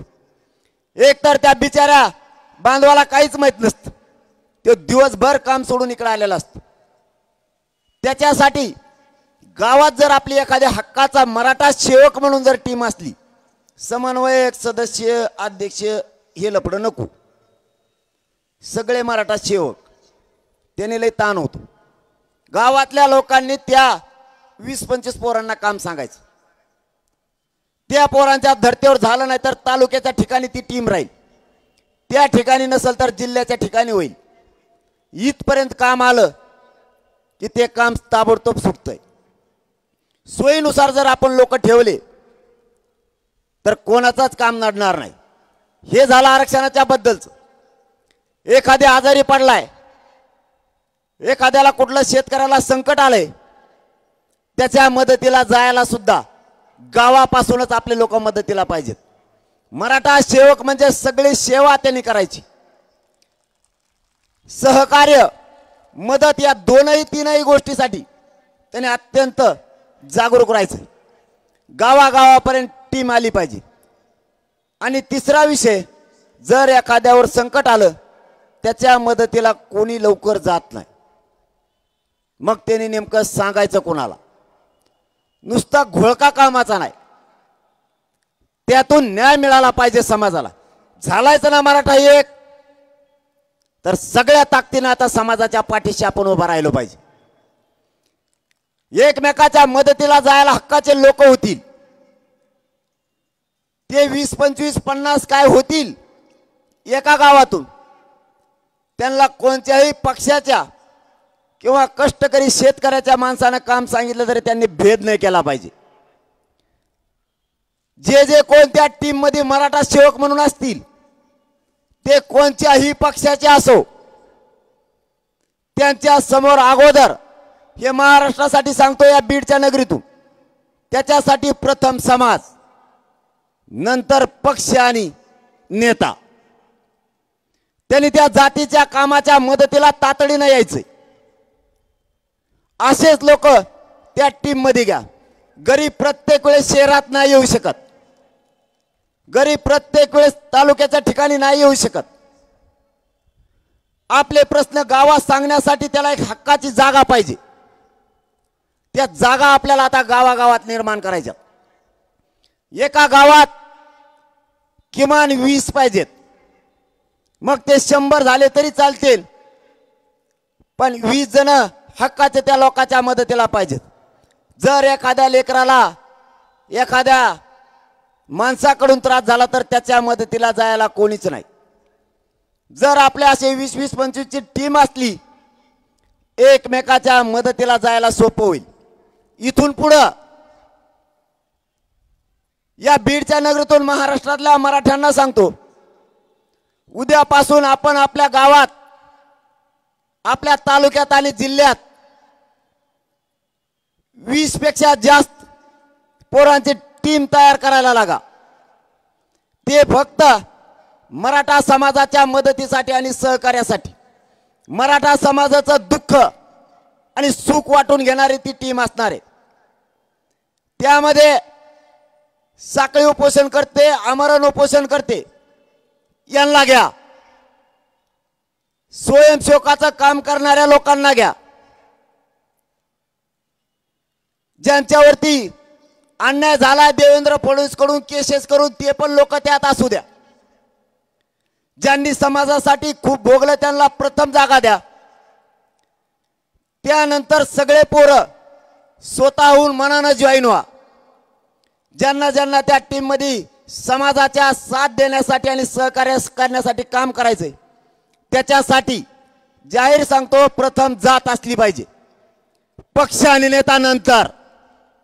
हे याच्यामध्ये घ्या, मराठ्यांचा निर्णय त्याला अंतिम मान्य असला पाहिजे.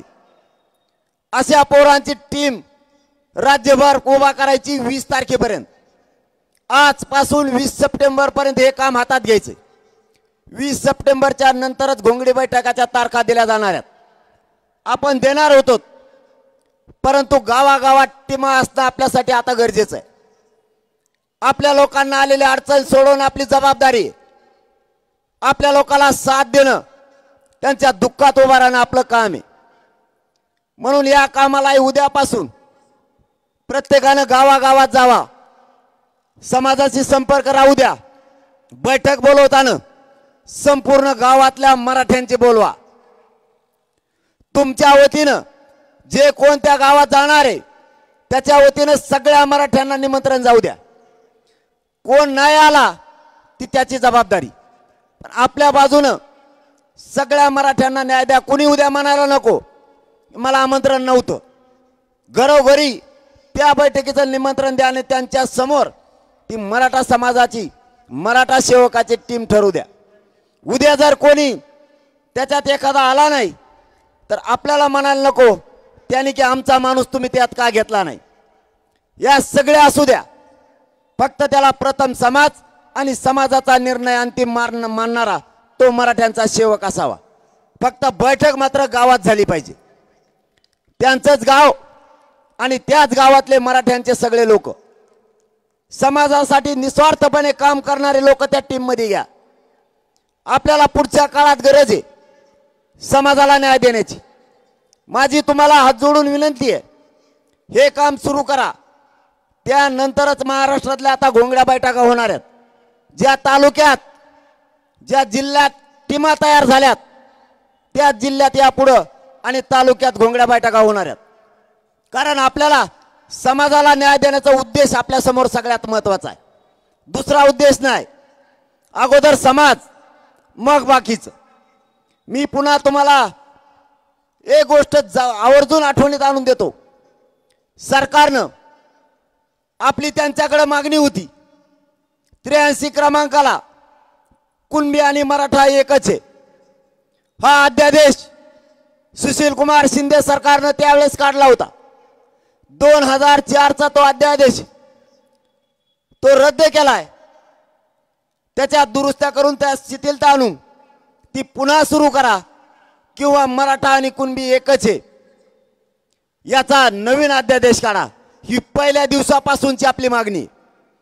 आपली दुसरी मागणी सगळ्या सोयऱ्यांची अंमलबजावणी करा, तीही आम्ही दिलेल्या व्याख्याप्रमाणे.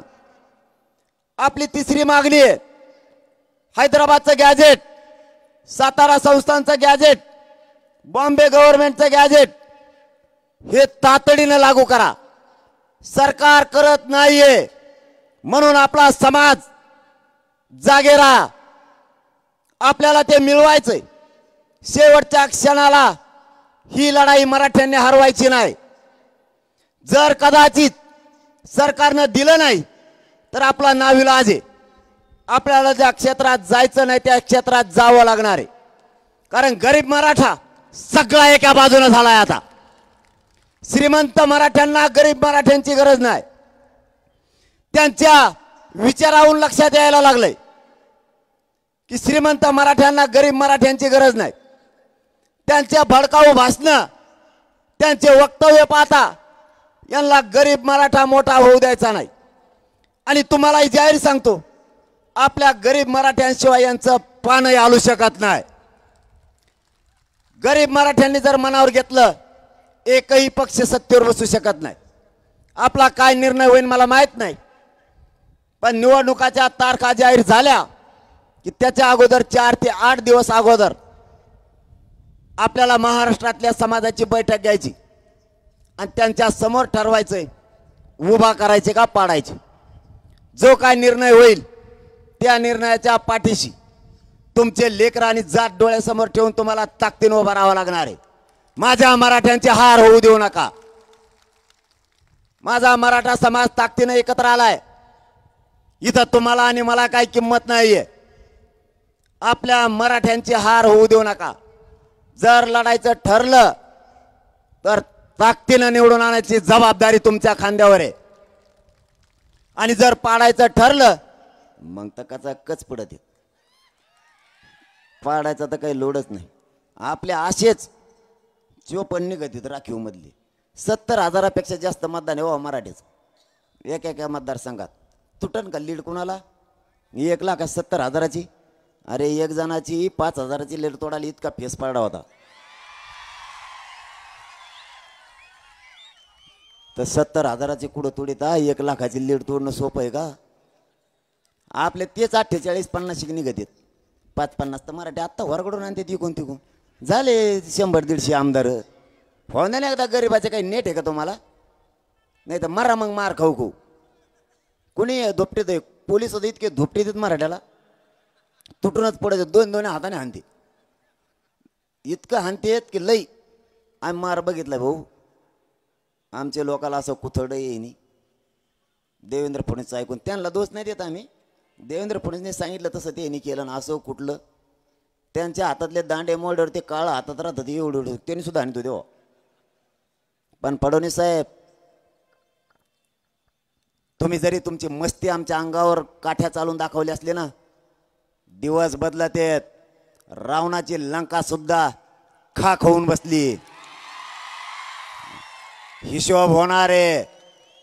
जोपर्यंत मनोज जरांगे जिवंत आहे ना हिशोब होणार. जातीवादी अधिकारी आणून माझ्या गोरगरीब मराठ्यांच्या डोक्यात छातीत पोटात गोळ्या घातल्या. आया बहिणींच्या डोक्याच्या चिंदड्या केल्या. आमच्या डोळ्या देखतात छाताडावर बसून बंदुकीच्या दस्त्याने डोके फोडले. जातीवादी अधिकारी तिथं आणून त्यांनी इटानी मराठ्यांना मारलं. आणि ज्या पोलिसांनी मराठ्यांना मारलं फडणवीस साहेब तुम्ही त्यांना बढती दिली. मराठे विसरणार नाहीत. दिवस बदलतेत.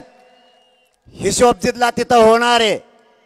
आज तुमचे उद्या गोरगरीब मराठ्यांचे सुद्धा दिवस येतील. तुमच्या भाजपला कधीच वाटलं नसेल तुमची सत्ता येईल. इतकं बलाढ्य काँग्रेस होतं. समुद्रासारखं पसरलेलं ते काँग्रेस नायनाट होऊन बसला त्याचा. तुमची सत्ता आली. त्यामुळं गर्वात राहू नका. तुम्हालाही मराठी पायाखाली टाकायला वेळ लागू देणार नाहीत. जातीवादी अधिकाऱ्यांच्या हातानं आमच्या आई बहिणीचे डोके फोडून रक्ताच्या थारुळ्यात पडलेल्या माता माऊल्यांचे सुद्धा कदार या हरामखोरांनी केली नाही. माय माऊली प्रत्येकाच्या घरात आहे. इतका जातीवाद ठासून भरलेला नसावा. आणि अधिकाऱ्याला जात असल्याची काही गरज नाही. जसं की त्यांचं आणि आमचं 5 पिढ्याचं वैर आहे. या पद्धतीने वार चालू होते माझ्या माता माऊलीवर. तेव्हाला अंतरवालीच्या महिलावर झालेला नाही. महाराष्ट्रातल्या कोट्यावधी मराठा माऊलींच्या अंगावरती तो वार झालाय. तो हल्ला महाराष्ट्रातल्या समाजावरती झालाय. इतकी मगरुरी आणि मस्ती आणि एवढा जातीवाद अधिकाऱ्यांच्या अधिकाऱ्यात भरला हे आम्ही पहिल्यांदा बघितलं. पोलीस हल्ला करतात. लाठीचार्जही केला जातो. पण त्याला काही लिमिट असतंय. लाठीचार्ज आम्ही बघितलेत. हल्लेही बघितलेत. पण हा जीव घेणा हल्ला देवेंद्र फडणवीसने जाणून बुजून मराठ्यांवरती घडून आणला. इटाना आणि दगडानं मारणारे पोलीस या देशात कधीच घडू शकत नाहीत. बंदुकीच्या दस्त्यानं डोके फोडले. आया बहिणी लेकरासह रक्ताच्या थारोळ्यात पडल्या. त्या लेकराच्या किंकाळ्या ऐकून लोक बेशुद्ध पडत होते. इतका भयान हल्ला त्या लोकांनी अचानक केला. काय मिळाला फडणवीस साहेब तुम्हाला? आणि पुन्हा म्हणता आई बहिणीवरती शिवाय देतो. माझ्या आई बहिणीच्या अंगावरती तुम्ही हत्यारं चालवले. मी का शिव्या देऊ नये तुम्हाला? तुम्हाला तुमच्या घरातली आई वाटती, माझ्या आई बहिणीला काही इज्जत नाहीये काय? कोणत्या आमदाराला सांगता आमच्या अंगावरती जायचं? मराठे जर माग लागले आणि मराठ्यांचा जर संयम सुटला तर हे आमदार मराठ्यांना चटणीला सुद्धा पुरणार नाहीत. मी संयमाने घेतोय. माझा मराठा रागीट आहे. देव जर एकदा मैदानात उतरला तर मागे सरकत नाही. मी मराठ्यांच्या पोरांच्या डोळ्यात उतरलेलं रक्त बघतोय, म्हणून मी शांततेत आणि धीरात घेतोय. मी मराठ्यांच्या पोराला शांततेत राहा हे रात्रंदिवस सांगतोय. एकदा जर मराठा रस्त्यावर आला ना तर देवेंद्र फडणवीस साहेब तुम्हाला जमिनीवर पाय ठेवायला सुद्धा जागा मिळणार नाही. कोणता बदला घ्यायला लागले तुम्ही गरीब मराठ्यांचा? कोणती सत्ता चालवताय फडणवीस साहेब तुम्ही? एवढा मराठ्यांचा द्वेष तुम्हाला का? का तुम्ही मराठ्यांच्या अंगावर घालायला लागलात?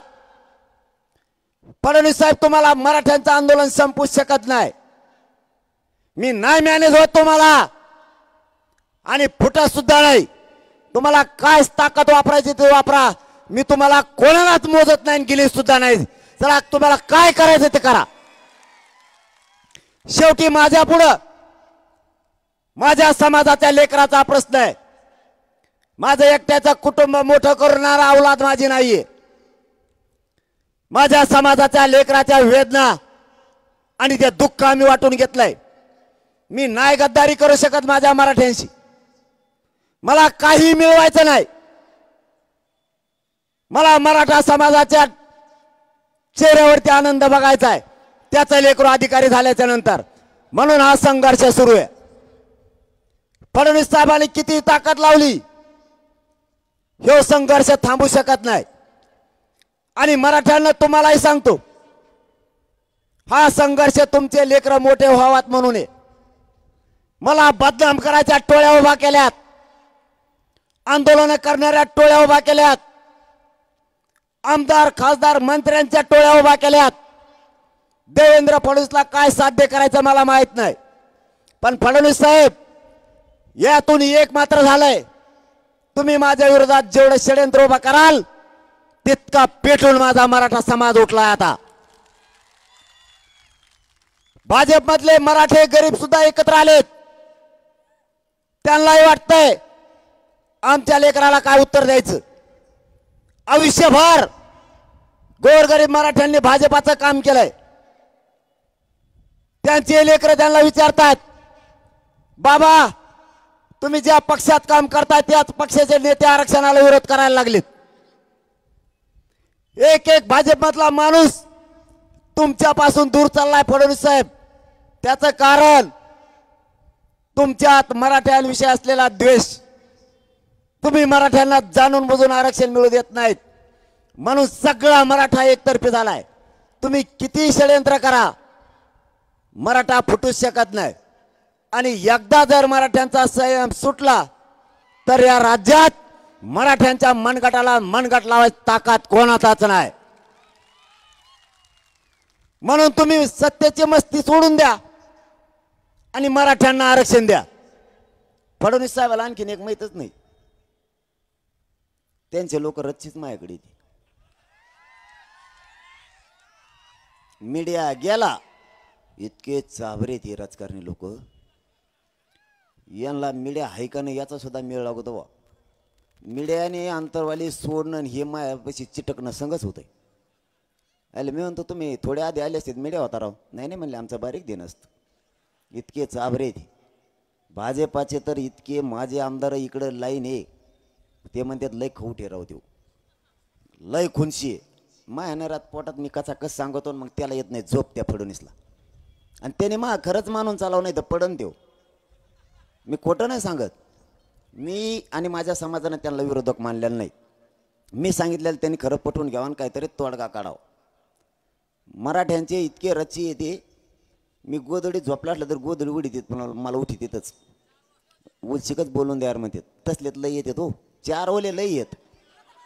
4 ओले ना मी जर एखाद बार नावं सांगायला सुरू केले ना फडणवीस साहेबाला चक्करच येईन. खरं सांगतोय मी चक्करच येईन इतके येतात. ते म्हणते ते लय खुनशी रावले त्रास देतं पण काम गुतलंय त्याने काय केलं तर मला मागं 30 लाखाचं काम दिलं तर बिलच गुतीन म्हणून त्याच्याकडे. पण कार्यक्रमच म्हणे मा नंबर हुकला म्हणे तिथला. कारण यांचे 3-3 आहेत.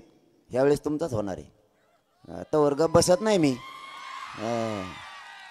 मी गप बसत नसतो तवर. मी गप बसत नसतो आणि मी सगळ्या राजकीय पक्षाच्या नेत्याला माहिती हे काय एकदा मागा लागलं की कामच करतंय. आणि मी आता मागा लागलेलो आहे. जर आरक्षण नाही दिलं तर भाजपमधला इतकी गँग बाहेर आहे.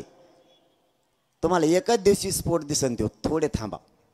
असा स्फोट दिसन की तुम्हाला ती सगळी गँग एकाएकीच आपल्याकडे घुसलेली दिसन आंदोलनात. एकाएकीच. कारण काही काही लय तयारी केल्यात. एक पुण्याकडचा तिकडचा आहे नाव नाही सांगत बरं का नाही गेले की त्याच्या घरी जाते. ती म्हणला मग फ्लॅटच गेला वा 5 वर्ष काम केलं मी ते मध्ये आता दुसऱ्याला तिकीट द्यायचं. मग काय उपयोग आहे म्हणे. मग म्हणलं पण मला कम सांगू तो मी काय करू. तेव्हा म्हणलं आता मग नंबर हुकला जाऊ द्या मग तुम्ही काय दगड द्यायला त्यालाच निवडून आणतो आम्हाला ते घर परडत नाही म्हणे. म्हणजे त्यांच्या सुद्धा घराण्यात वाद चालू आहे. इतका रोष आहे भयानक. पण त्या सत्तेच्या मस्ती पुढे त्यांना ते दिसत नाही. मला त्याच्याशी देणं घेणं नाही. माझी या बीड नगरीतून शेवटचं सांगतो. पहिलं अगोदर तुमचं कौतुक की तुम्ही ही घोंगडी बैठक प्रचंड ताकदीने जमून एकजूट दाखवून यशस्वी केले त्याबद्दल बीड तालुक्यातल्या सगळ्या मराठा बांधवांचं कौतुक. तुम्हाला शेवटी जाता जाता एवढंच सांगतो. पाडायचे का उभा करायचे ठरणारे जे काय ठरल तुम्ही एकदा पाडून ताकद दाखवली आणि जर उभा करायचं ठरलं तर निवडून आणून ताकद दाखवा. कारण मराठ्यांना हरू देऊ नका. मराठ्यांची प्रतिष्ठा खूप मोठी आहे. तुमची आणि माझ्याला काही किंमत नाही. कोणीही एक दिला जाईल. जर ठरलं तर सगळ्यांनी मिळून त्याला निवडून आणा. आणि उमेदवार इतके येतं काय कटाळा आणला राहत यांनी. नुसते उमेदवारीचेच अर्ज आहेत माझ्याकडे दुसरं काहीच नाही. आमचे ते कागद चाळू चाळूच बेजार आहेत पोट्टे. 2 वाजता चाळीत येत आणि त्याच्यावरच पडत आहेत झोपल्याच. इतके कागद सगळ्यांनी त्याच्यावर लिहिलेलं आहे मी कसा निवडून येतो. पुऱ्यानी आता सगळेच जर निवडून येणार पडणार नेमकं कोण आहे मग. आणि रातची एक जण तर 11-12च्या पुढंच आला. फुल झालता का कोण तो त्याच्या तवा ध्यानात आला आपल्याला उमेदवारी अर्ज द्यायचा राहिला. तैट झाल्यावर आलाच आलं फाईल दुसरीच घेऊन आलो. अरे मी म्हणलं दादा ही फाईल ती नाही तेव्हा मला नीट वाचव तिची. म्हणजे अरे ते दारूच एक नाच सोडा यार तुमच्या पाया पडतो राव मी. त्या दारूने असा कार्यक्रम झाला राव. तुम्ही फाईलही दुसऱ्याच आणायला लागलीत काही.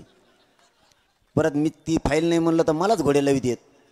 मलाच म्हणतात वाचव नीट वाचवत होती तिची. अरे दारूचे लय वाईट परिणाम आहेत. तुमच्या पाय पडतो मी. जाऊ द्या यार आपले जात पुढं. फक्त व्यसनापासून लांब जा. आरक्षण तर मिळाल्यातच जमा आहे मराठ्याला. लय आनंदी जाते आपली. लय सुखी समाधानी होईल. थोडी तळतळ तर समजून घ्या. काय मिळत आहे तुम्हाला त्याच्यात राव. उलट आपलं खातं बिघडत आहे सगळं. ती टाकल्यावर बांध फोडीत तुम्ही आधी फोडीत नाहीत. झाल्या का मारामाऱ्या सुरू. 5-5 पिढ्या झाल्या आपले लोक बोला ना त्या बांधामुळे.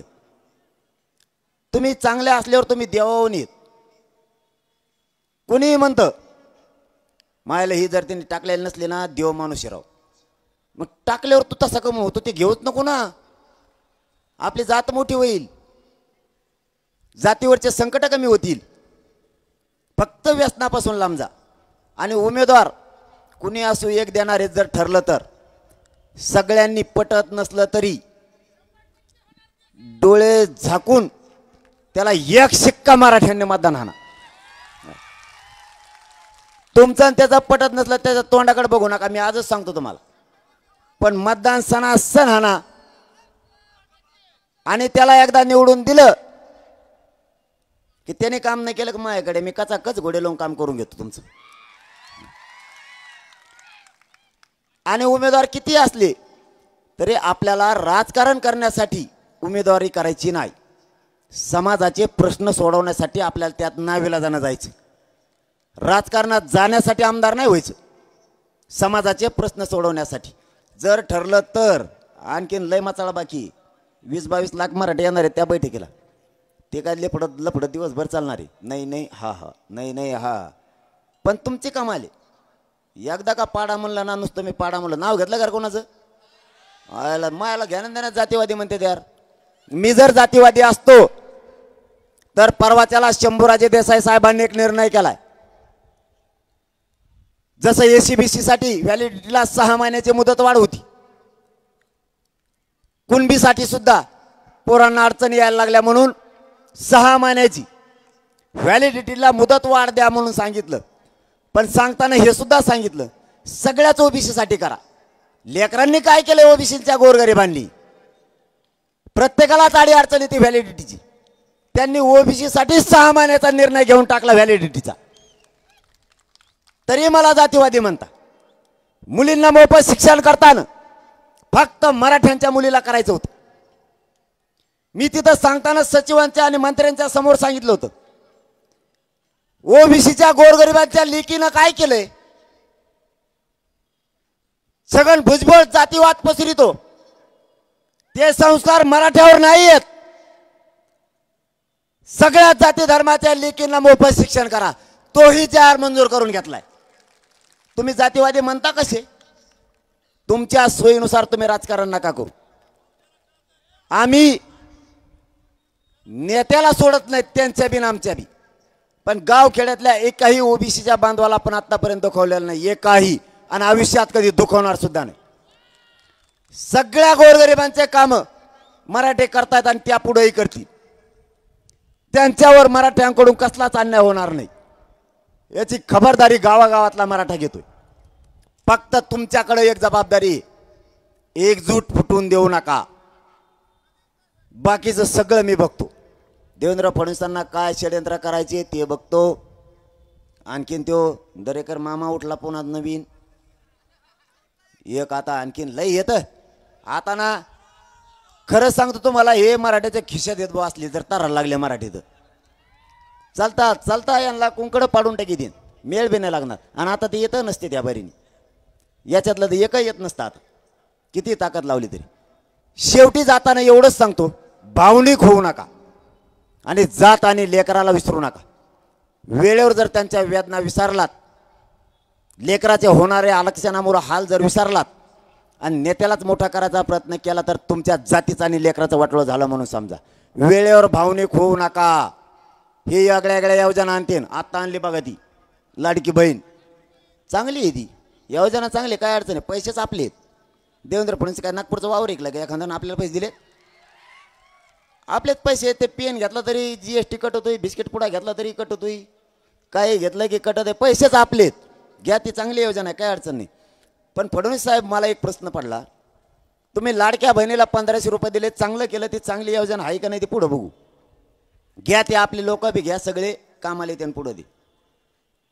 पण एक प्रश्न आहे, लाडक्या बहिणीला पैसे दिले पण भाच्याला आरक्षण लागते, त्याचं काय?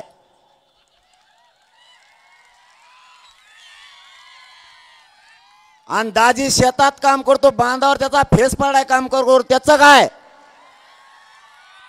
दाजीच्या मालाला भाव पाहिजे ना. लाडक्या बहिणीला पैसे दिले, दाजीच्या मालाचं काय? दाजीचं कंबर मोड काम करू. आणि दाजी जर एखादा रूम न घेऊन मुंबईकडे निघाला मामाकडे, तर मग त्याच्या मालाला भाव पाहिजे. दाजीच्या लाडक्या बहिणी दिले, चांगलं झालं. भाच्याच्या आरक्षणाचं काय? अरे तुम्ही आयुष्याच्या सुविधा द्या. तुम्ही हे चिरीमिरी वाटायचं बंद करा. हे 1500 रुपये आमच्या आयुष्याला पुरणार नाहीयेत. आम्हाला आयुष्याच्या सुविधा पाहिजेत. यासाठी या मराठ्यांचा आक्रोश आहे. तुम्ही आयुष्याचं आरक्षण द्या. हे मराठे तुम्हाला डोक्यावर घेऊन नसतील. शेतकऱ्याला आयुष्याच्या सुविधा द्या. करा शेतकऱ्याची कायमची कर्जमुक्ती. ते नाही करणार, 1500 रुपये देणार. तुम्ही शेतकऱ्यांना त्याच्या मालाला भाव द्या. त्याला 24 तास लाईट द्या, त्याला कायमस्वरूपीचं विदर्भाला, खानदेशाला आणि मराठवाड्याला पाणी द्या. माझा मराठा किंवा शेतकरी एक बी आत्महत्या करू शकत नाही. तुम्ही याची मिरी वाटीदा आम्हाला आयुष्याचं देत नाहीत म्हणून तुम्ही पडता. पुन्हा ते आता लाडीगुडी लावते 1500 रुपये. आता येईन बघा तेव्हा आनंदाचा शिरा, दिवाळीला आनंदाचा शिरा आणते ती भुंग्याने खाल्लेली डाळ ती 15 दिवस झाले भिजायला टाकले. आजीना तरी मावशी तसाच हात मोकळा झाला, भिजलीच नाही. हे आनंदाचा शिरा, तो तेलाचा पुडा वाकडा तिकडा झाला, त्याच्यात पांढरं तेल. आमची मावशी ती पुडा फोडी ती कढाईत टाकी ती सगळं सरपंच संपत, पण ती काय पिवळ होत नाही तेल. मग काय त्याच्यात देवेंद्र फडणवीस वंगण टाकी तो का काय करतोय. हे असलं नादी लावी देत. तेवढं तर शेतकऱ्याच्या मराठ्याचा बांधाव रे. तुम्ही आम्हाला नादी लावू नका. लोक येड्यात काढायचा बंद करा. धनगरांचं आरक्षण देशात गाजलं होतं. कधी नव्हे तो उठाव गोरगरिबांच्या धनगरांनी केला होता. त्यांना आयुष्याचं आरक्षण पाहिजे होतं.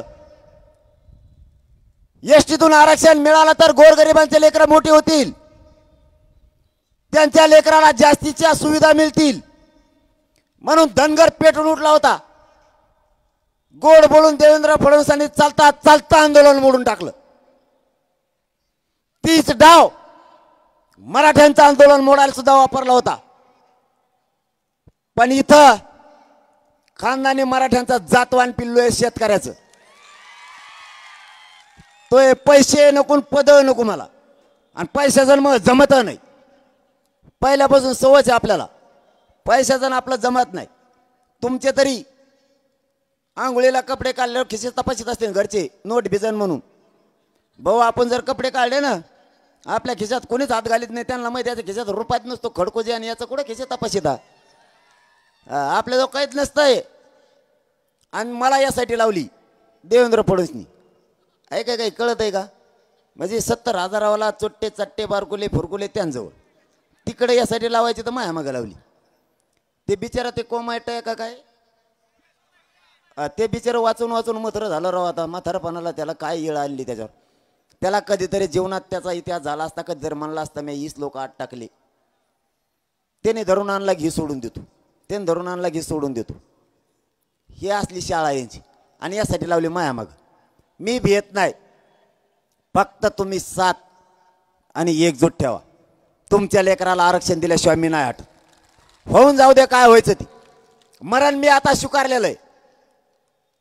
देवेंद्र फडणवीसनी जो ट्रॅप रचलाय त्यात मरण आलं तरी घ्यायला तयार आहे. आणि समाजासाठी लढून उपोषण करून मरण आलं तरी मी ते घ्यायला तयार आहे. शेवटचा शब्द देतो तुम्हाला की मला कितीही त्रास झाला आणि मला कितीही वेदना झाल्या तरी शेवटच्या मरणाच्या घटका सुद्धा तुमच्याच पायावर मोजणार, पण गद्दारी तुमच्याशी कधीच करणार नाही. माझा जीव जरी गेला मी मात्र ओबीसीतून मराठ्यांना आरक्षण मिळवून दिल्याशिवाय हटत नाही. नसताय सरकार जर आपल्याला ह्या राहिलेल्या महिना दीड महिन्यात जर आरक्षण ओबीसीतून नाही दिलं तर सरकारचा सुपडा साफ केल्याशिवाय मराठ्यांनी मागे सरकायचं नाही. आपल्या घोंगडी बैठकीचा उद्देश मराठ्यांना ओबीसीतून आरक्षण मिळवून द्यायचं. आपल्या 8-9 मागण्या त्या आचारसंहिता लागायच्या आत मंजूर करायच्या. आपल्याला राजकारणात जायचं नाही.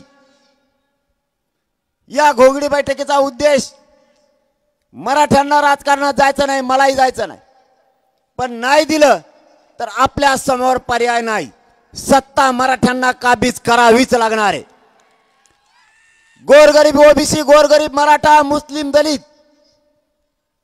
गोरगरीब शेतकऱ्यांनी एकजूट राहायचं आणि आपले प्रश्न नाही सुटले तर यांना याच्यातून घालवायचं म्हणजे घालवायचं. सावध राहा. जातीच्या वेदना आणि मुलाच्या वेदना विसरू नका. मराठ्यांची हार होऊ द्यायची नाही. कितीही आमदार खासदार मंत्र्यांनी अन्याय केला किती त्रास झाला, मराठ्यांनो एकजुटीनं सामना करा. गरीब मराठ्यात प्रचंड शक्ती आहे.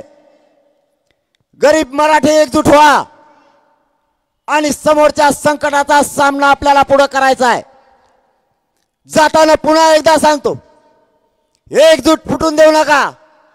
तुमच्या साथीची आणि आशीर्वादाची आणि साथ देण्याची हीच योग्य वेळ आहे. आता फक्त भावनिक होऊ नका. जातीचे लेकर आणि जात मोठं करण्यासाठी सगळी 100% ताकद मराठ्यांनी वापरा हीच विनंती करतो आणि थांबतो. धन्यवाद. जय शिवराय. या ठिकाणी कुणी स्टेजवर जाऊ नका. अतिशय सुरक्षितपणे व्यवस्थित दादांना खाली यायचंय. सगळ्यांनी ही सभा यशस्वी करण्यासाठी आपण प्रयत्न केले. धन्यवाद.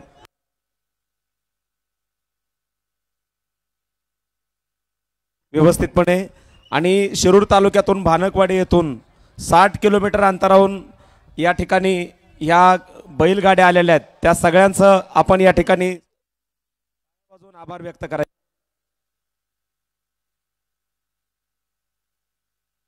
राष्ट्रगीताने